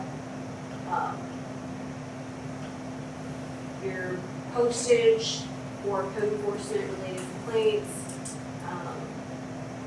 fuel's gone up a little bit. That's pretty much what we're seeing. Yes. So, just so I'm clear, on the radios, the $8,000 fiscal year 26, there's nothing for next year. Does that mean that we've already purchased those, or Mhm. why is there? Yeah, so we purchased them and then I have the extra radios living in the police department. And you purchase the body cameras. Yeah, the only thing I left in here is the charging, they need another doctor to charge. Here's your special events. This is always the one I go to because I look at it as like when we're looking at, closing off the deficit, taking out the employee luncheon. My recommendation is for y'all to remove the volunteer appreciation dinner. Oh, I agree. And then, Do something different. again, your 15,000 that's living over here in special events, you can take it from, the night, if you decide not to pay for a position, you could take the 15,000 over into your, EDC. So remove the volunteer appreciation dinner and the employee luncheon. And maybe we could just like, I can't do a potluck or something for volunteers. Yes, did you have something? On the Earthwise 27 from the 7488 to 6300, wasn't this really a rollover of revenue that they This will be collected? a wash, so when they're done figuring out their budget for this year, they do that, we'll do the same thing. So it shows 2,700, but whatever they have remaining after they finish making their purchases for this year, we'll ask them to roll over for next year. So we're gonna remove those luncheons, right? Yes, I'm gonna, the employee luncheon and volunteer appreciation dinner. I'm About the gonna, fiesta medals, maybe we should just give up on that. you can, I have 10,000 in revenue sitting on the other side so it can wash. So if I take it, it's not gonna impact this at all, but yes, it's gonna be a little bit of a fee to try to collect the money to make sure, like inventory them, but it's up to y'all. I'm the one that said, let's put it back, but it's such a hassle, you know, to sell them, and if we don't sell them all, then we're short again, so. I agree with that, that the whole Fiesta Medal has just gone out of control. Now every little business has Fiesta Medals, so it doesn't really have the special impact that it used to. And I think once we've gone over the first year hump and the initial dissatisfaction, the dissatisfaction will wane. Anyone else have a comment? It has zero impact, I would say. Because it did $10,000 in revenue, and then we have 10,000 in this, that's a wash in this budget. So, and if we keep it, we might have revenue of $3,500 and spend $10,000. Now we have That's my concern. I think it's gonna cost more staff time to keep, you know, the. And so how do you think? It'd be so difficult to collect money for these people we won't pay. Because we've never charged them before, and to keep track of the money, Yeah. it's too much work. So is there consensus to remove that? Yes, I did have a lot of people ask me for I them. know they did A too. lot of people, Uh-huh. and, but, $10,000, I didn't know it was that expensive. You can just buy 100. And just, raffle them off or something, I don't know. well, I agree that we're gonna have the hidden cost of the staff time dealing with that kind of small dollar amounts. But also it's gonna mean that everybody has to come here to City Hall to get them in order to do that financial transaction, which is gonna deter a lot of people. And so there's a high likelihood in my mind that we're not gonna sell the whole $10,000. Depend on 4th of July, I mean, I know you have 15, but I think I just forwarded you another comment, another text message from another neighbor down the street who said they went to Woodlawn Lake for 4th of July, and he said, Mayor, our 4th of July was so much better, please consider to keep it or something. I'm like, please come on July 25th and give us your, because I don't know. We don't have a- so, I guess we have the economic development reserve fund. And you can only do that one time. One time. You have to be, when you have an ongoing event, it needs to be supported how you're operating. I appreciate the clarification. Or or you don't touch your reserve fund and your EDCD fund, and you can do it 3 years. I'm sorry? 3 years, I mean, 2 years and a half, because you have 500,000 left in there, so it's 180,000. You can meet your EDCD reserve fund.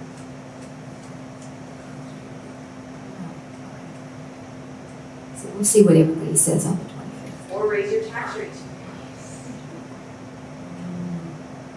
Or you cut staff, I mean, that's another option, you added 3 firefighters, because if you cut 2 of the 3 firefighters you add 4%.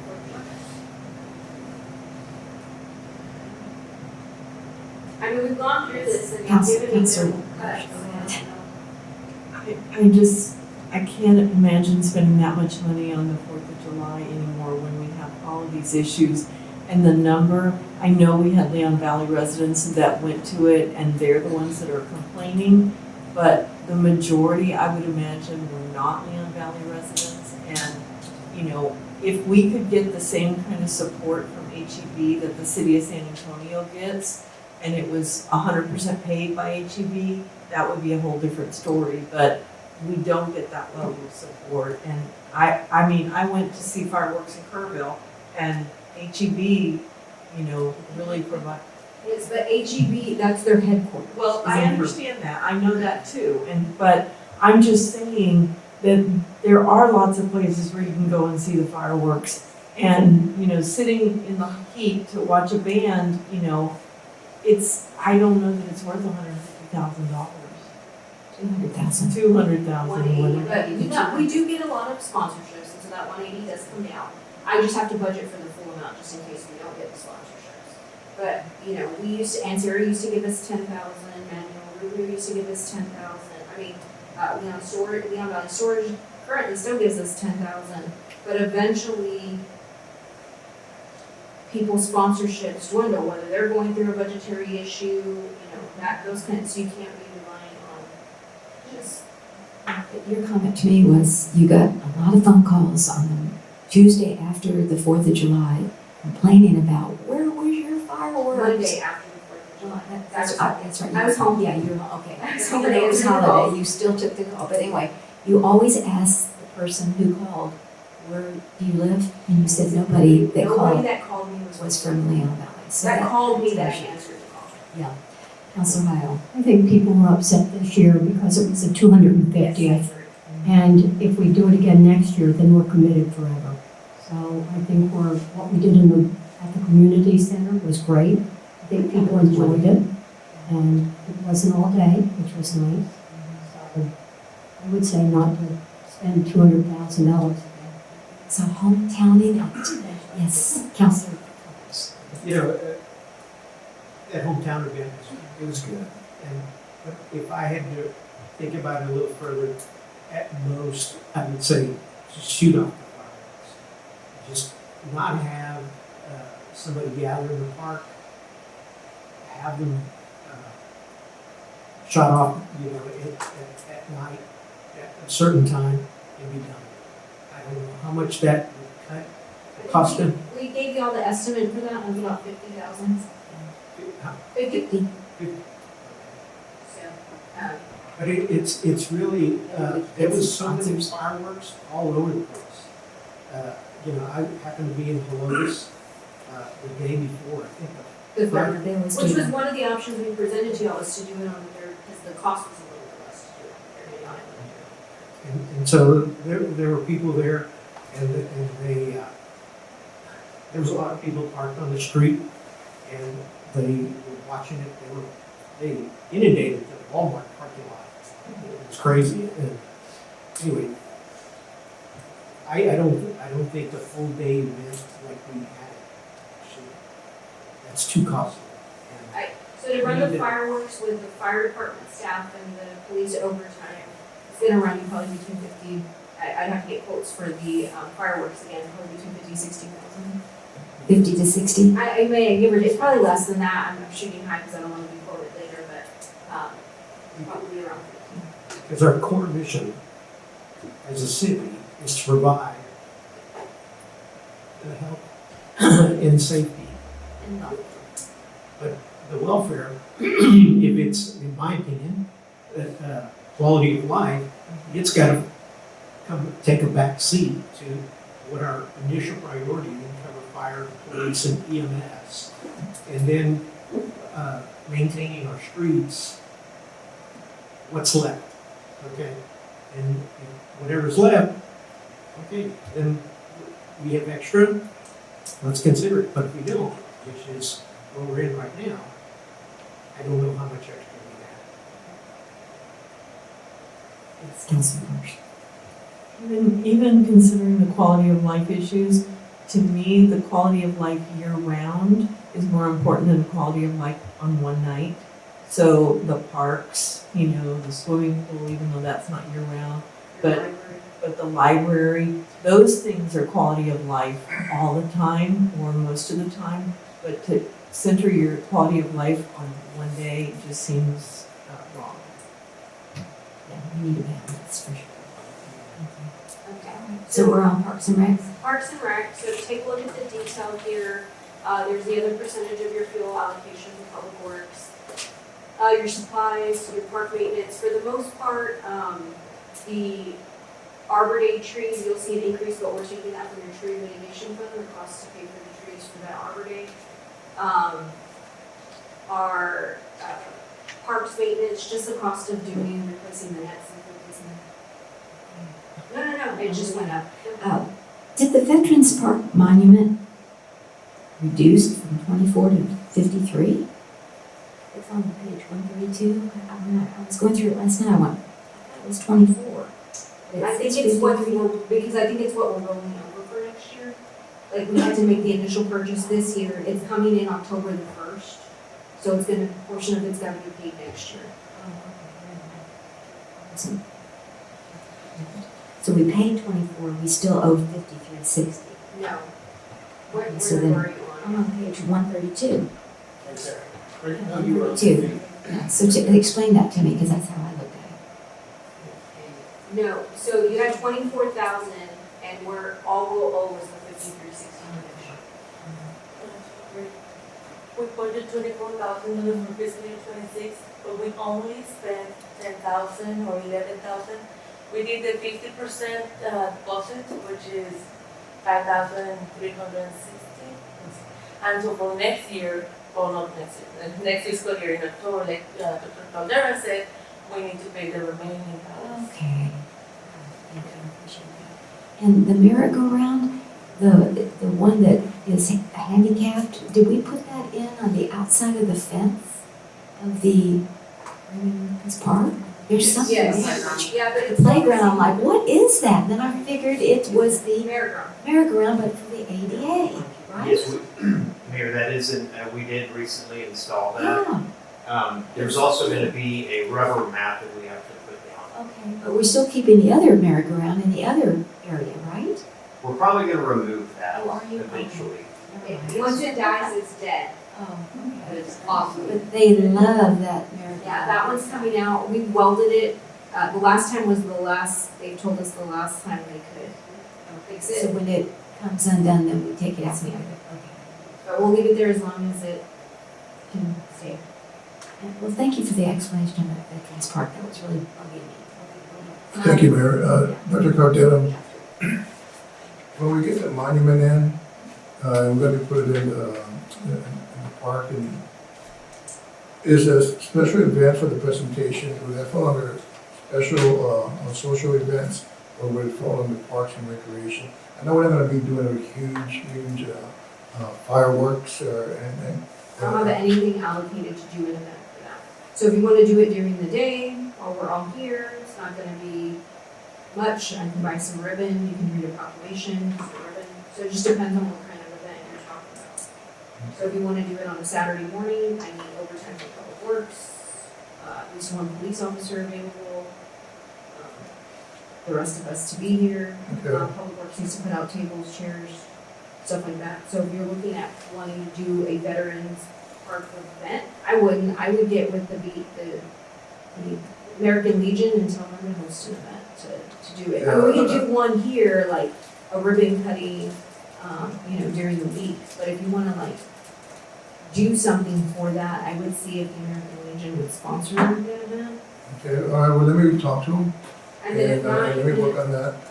because if you go to your special events budget, you'll see you have $363 in there. How much? $363 in there, but to cover the 9/11 event, that was co-sponsor with the American Legion. The other thing to talk about is like Flag Day, like I told them they could do it during the week this year. So I wouldn't have to have overtime, they ended up canceling it because of the rain, but they wanted to do it on a Saturday morning, have Public Works set up the chairs the day before, have Public Works pick up the chair, that's all OT, that's not budgeted. So if those are the events that y'all wanna continue with the American Legion, I So- would add that. I know that you guys ordered it already. Is there a timeline that they gave you? They said it should be delivered in October, but we don't have the date yet. Okay, thank you. Park amenities for 2,500, what are we spending on that? So I'm just that's curious. anything and everything, yeah.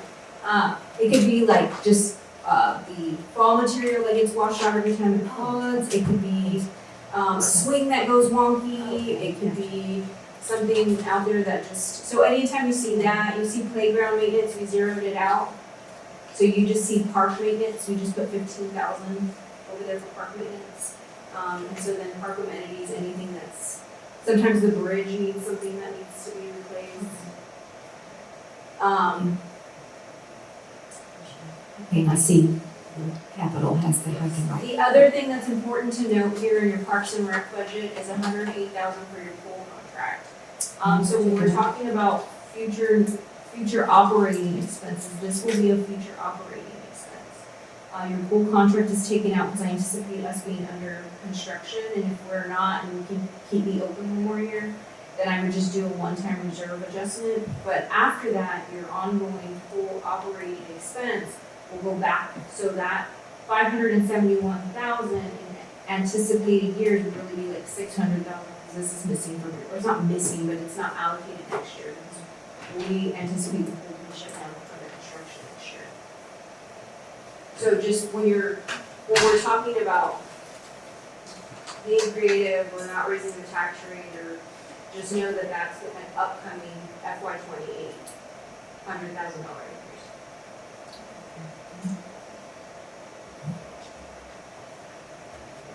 So should we put it in? That's what we have to deal with. I just wanted to make note of that stuff. Yeah, but we don't know how long it's gonna take for the pool. Once we start breaking up the pool, and you may go 1 or 2 summers, The 2 seasons. so we'll get some complaints for 2 seasons in a row, but then what they get is gonna be a beautiful new renovated pool area, so. But I just wanted to make note of that. I could like sprinkler system for 366. What Taking is out it? reserve. Well, no, you've got that at different, right? Yes, so, 3 and, yeah, we're looking at doing the, recycled water line, so that's what this is that cost. And so, my recommendation was to, amend your tree mitigation ordinance, so we can take some of it out there, but we haven't done that yet, so it's in here for right now. So if this is something you wanna do, because you could put something in your tree mitigation ordinance that says it's to support maintenance or lively, but if the trees pull up. We just need to clarify, according to Art, because I had Art look at it, and she said because it's an ordinance, done by the council, you could just amend that ordinance to allow. Now, whether or not you want to take all of it from there or not is. The tree removal is 90,000, that's for your tree mitigation fund, that's already allocated there. Your natural area, the other 90,000 for all of those fallen trees in the natural area. I think that's a priority for sure, the natural area, but I'm not sure, what about the right-of-way tree removal, is that? So that's your dead trees. Remember we talked about briefly We have at the retreat? Some. We had a summary of all the listed dead trees in our right of way. We just don't have the money to do all of them, but y'all enacted zero dead tree ordinance, and so currently you're out of compliance with your own ordinance. So in order to be compliant, I mean, Public Works would spend weeks trying to remove. So this would be contracted out? Yes, ma'am. And then also there's some trees that Public Works just can't use, you don't have the ability to do. All right, anything else? So keep all that in there. And then in speaking with Sean in the natural area, he thinks that there's some trees that are down already, that Public Works can do, so that may reduce his cost a little bit. There's a ton of trees down. And so, but then there's regular dead trees that are, I guess, eventually gonna come down that they can't do, so it'll be kind of a shared cost. Your library is fully funded. I don't have really any cuts in your library for the most part. The biggest increase in your library is just for your summer reading program. We do a really good summer reading program here at the library. We don't really have any increases on anything. We kind of reallocated down here in your library materials. The big thing is she's taking out Hoopla, which is a digital reading. What reason? Any reason why? Y'all have Libby. Oh, we have Libby. That's what the city of San Antonio has too. So what we have. Because I have Libby on my phone. Yes, Councilor. Thank you, Mayor. I know Amy and I fall into this category, but the library annex, it continue, I know we put it in the back burner, it continues to deteriorate, and it's gonna It will eventually continue be to too be on the dangerous back to. burner until it falls down. No. Oh, I can see that, yes. Okay, so for those of you that don't know, we went out, well, y'all do know, we went out for a large grant, another state grant for 6.7 million. What looks like is going to be supported through the House is about half of it. It's the last rate we have. And so if we get the $500,000, the $500,000 is set up to help us renovate the library to support eventually the workforce development, that kind of thing. It's the way the grant was kind of written in order to get the grant funds. And so as part of that, we're looking at doing a renovation to the library, but only if I get those grant funds.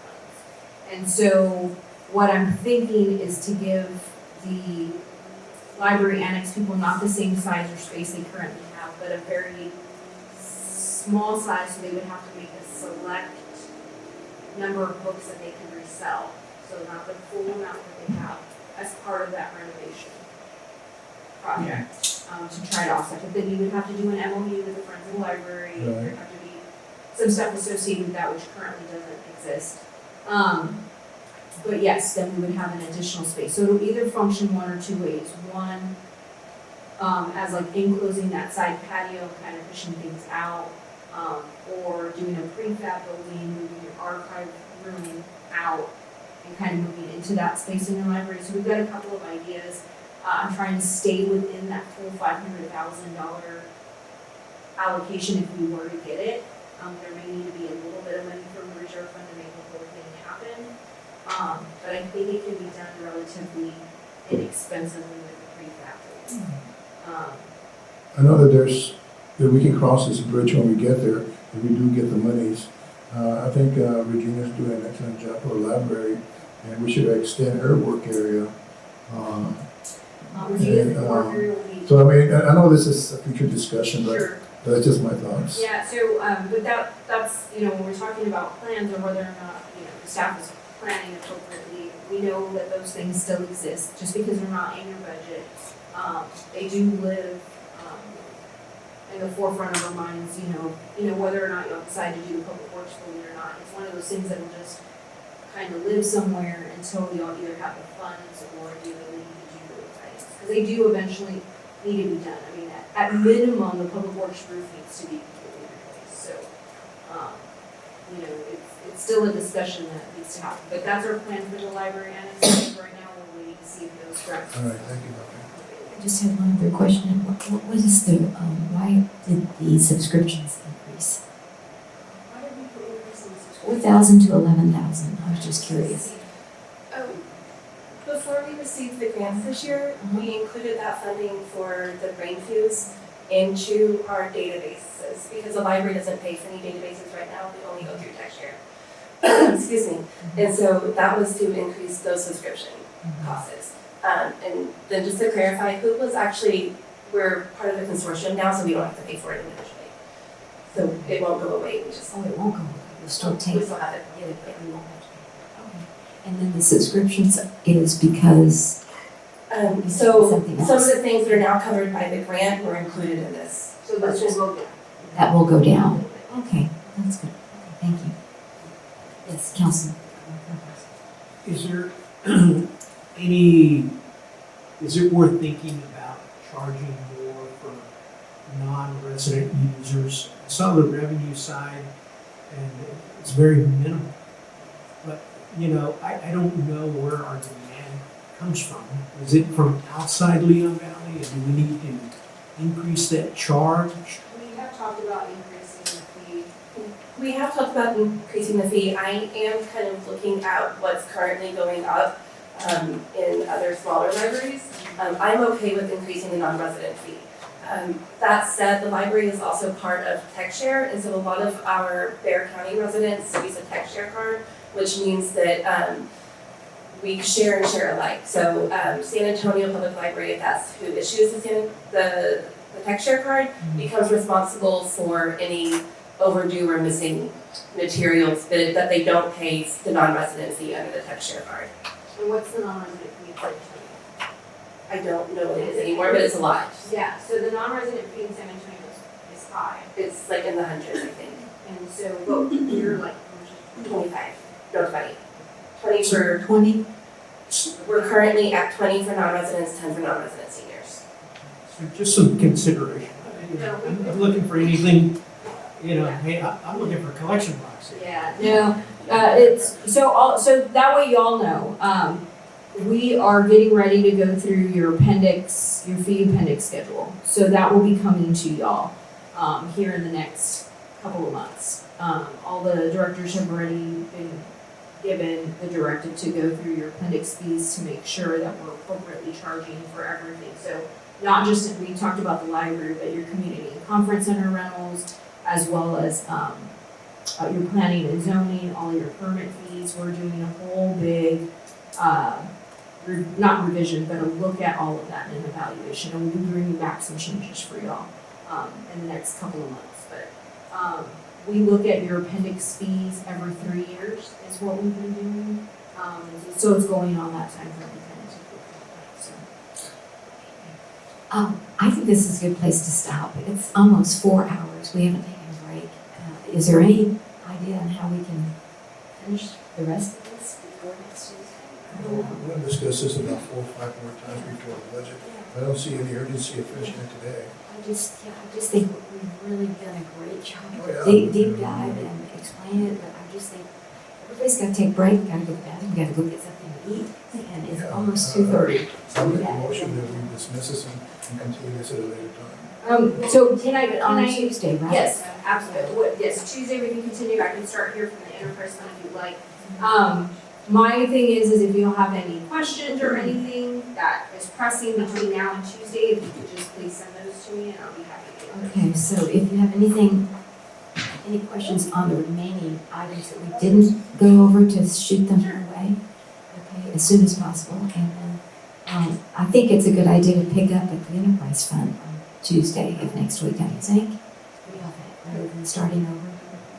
Okay, and then we'll get a date for, rescheduling the evaluation. And it's gonna be in the morning, okay. Okay, anything else? Yes, Councilor. I just want to thank Dr. Yeah, Romero definitely. and the staff for putting together such a comprehensive and detailed budget. It is so thoughtful of y'all that these are not numbers picked them up out of the air, and it's easier for us to explain to the voters that, hey, this is where this money is coming from. The support is there. And so I double appreciate you going through and reevaluating what you initially submitted and cutting it more. So thank you for your time. Thank you for being here today. We've had a long meeting. I appreciate you. Thank you. Okay, and I'm sure on behalf of all of us here in the Guidance, we express that same sentiment. Thank you, Counselor.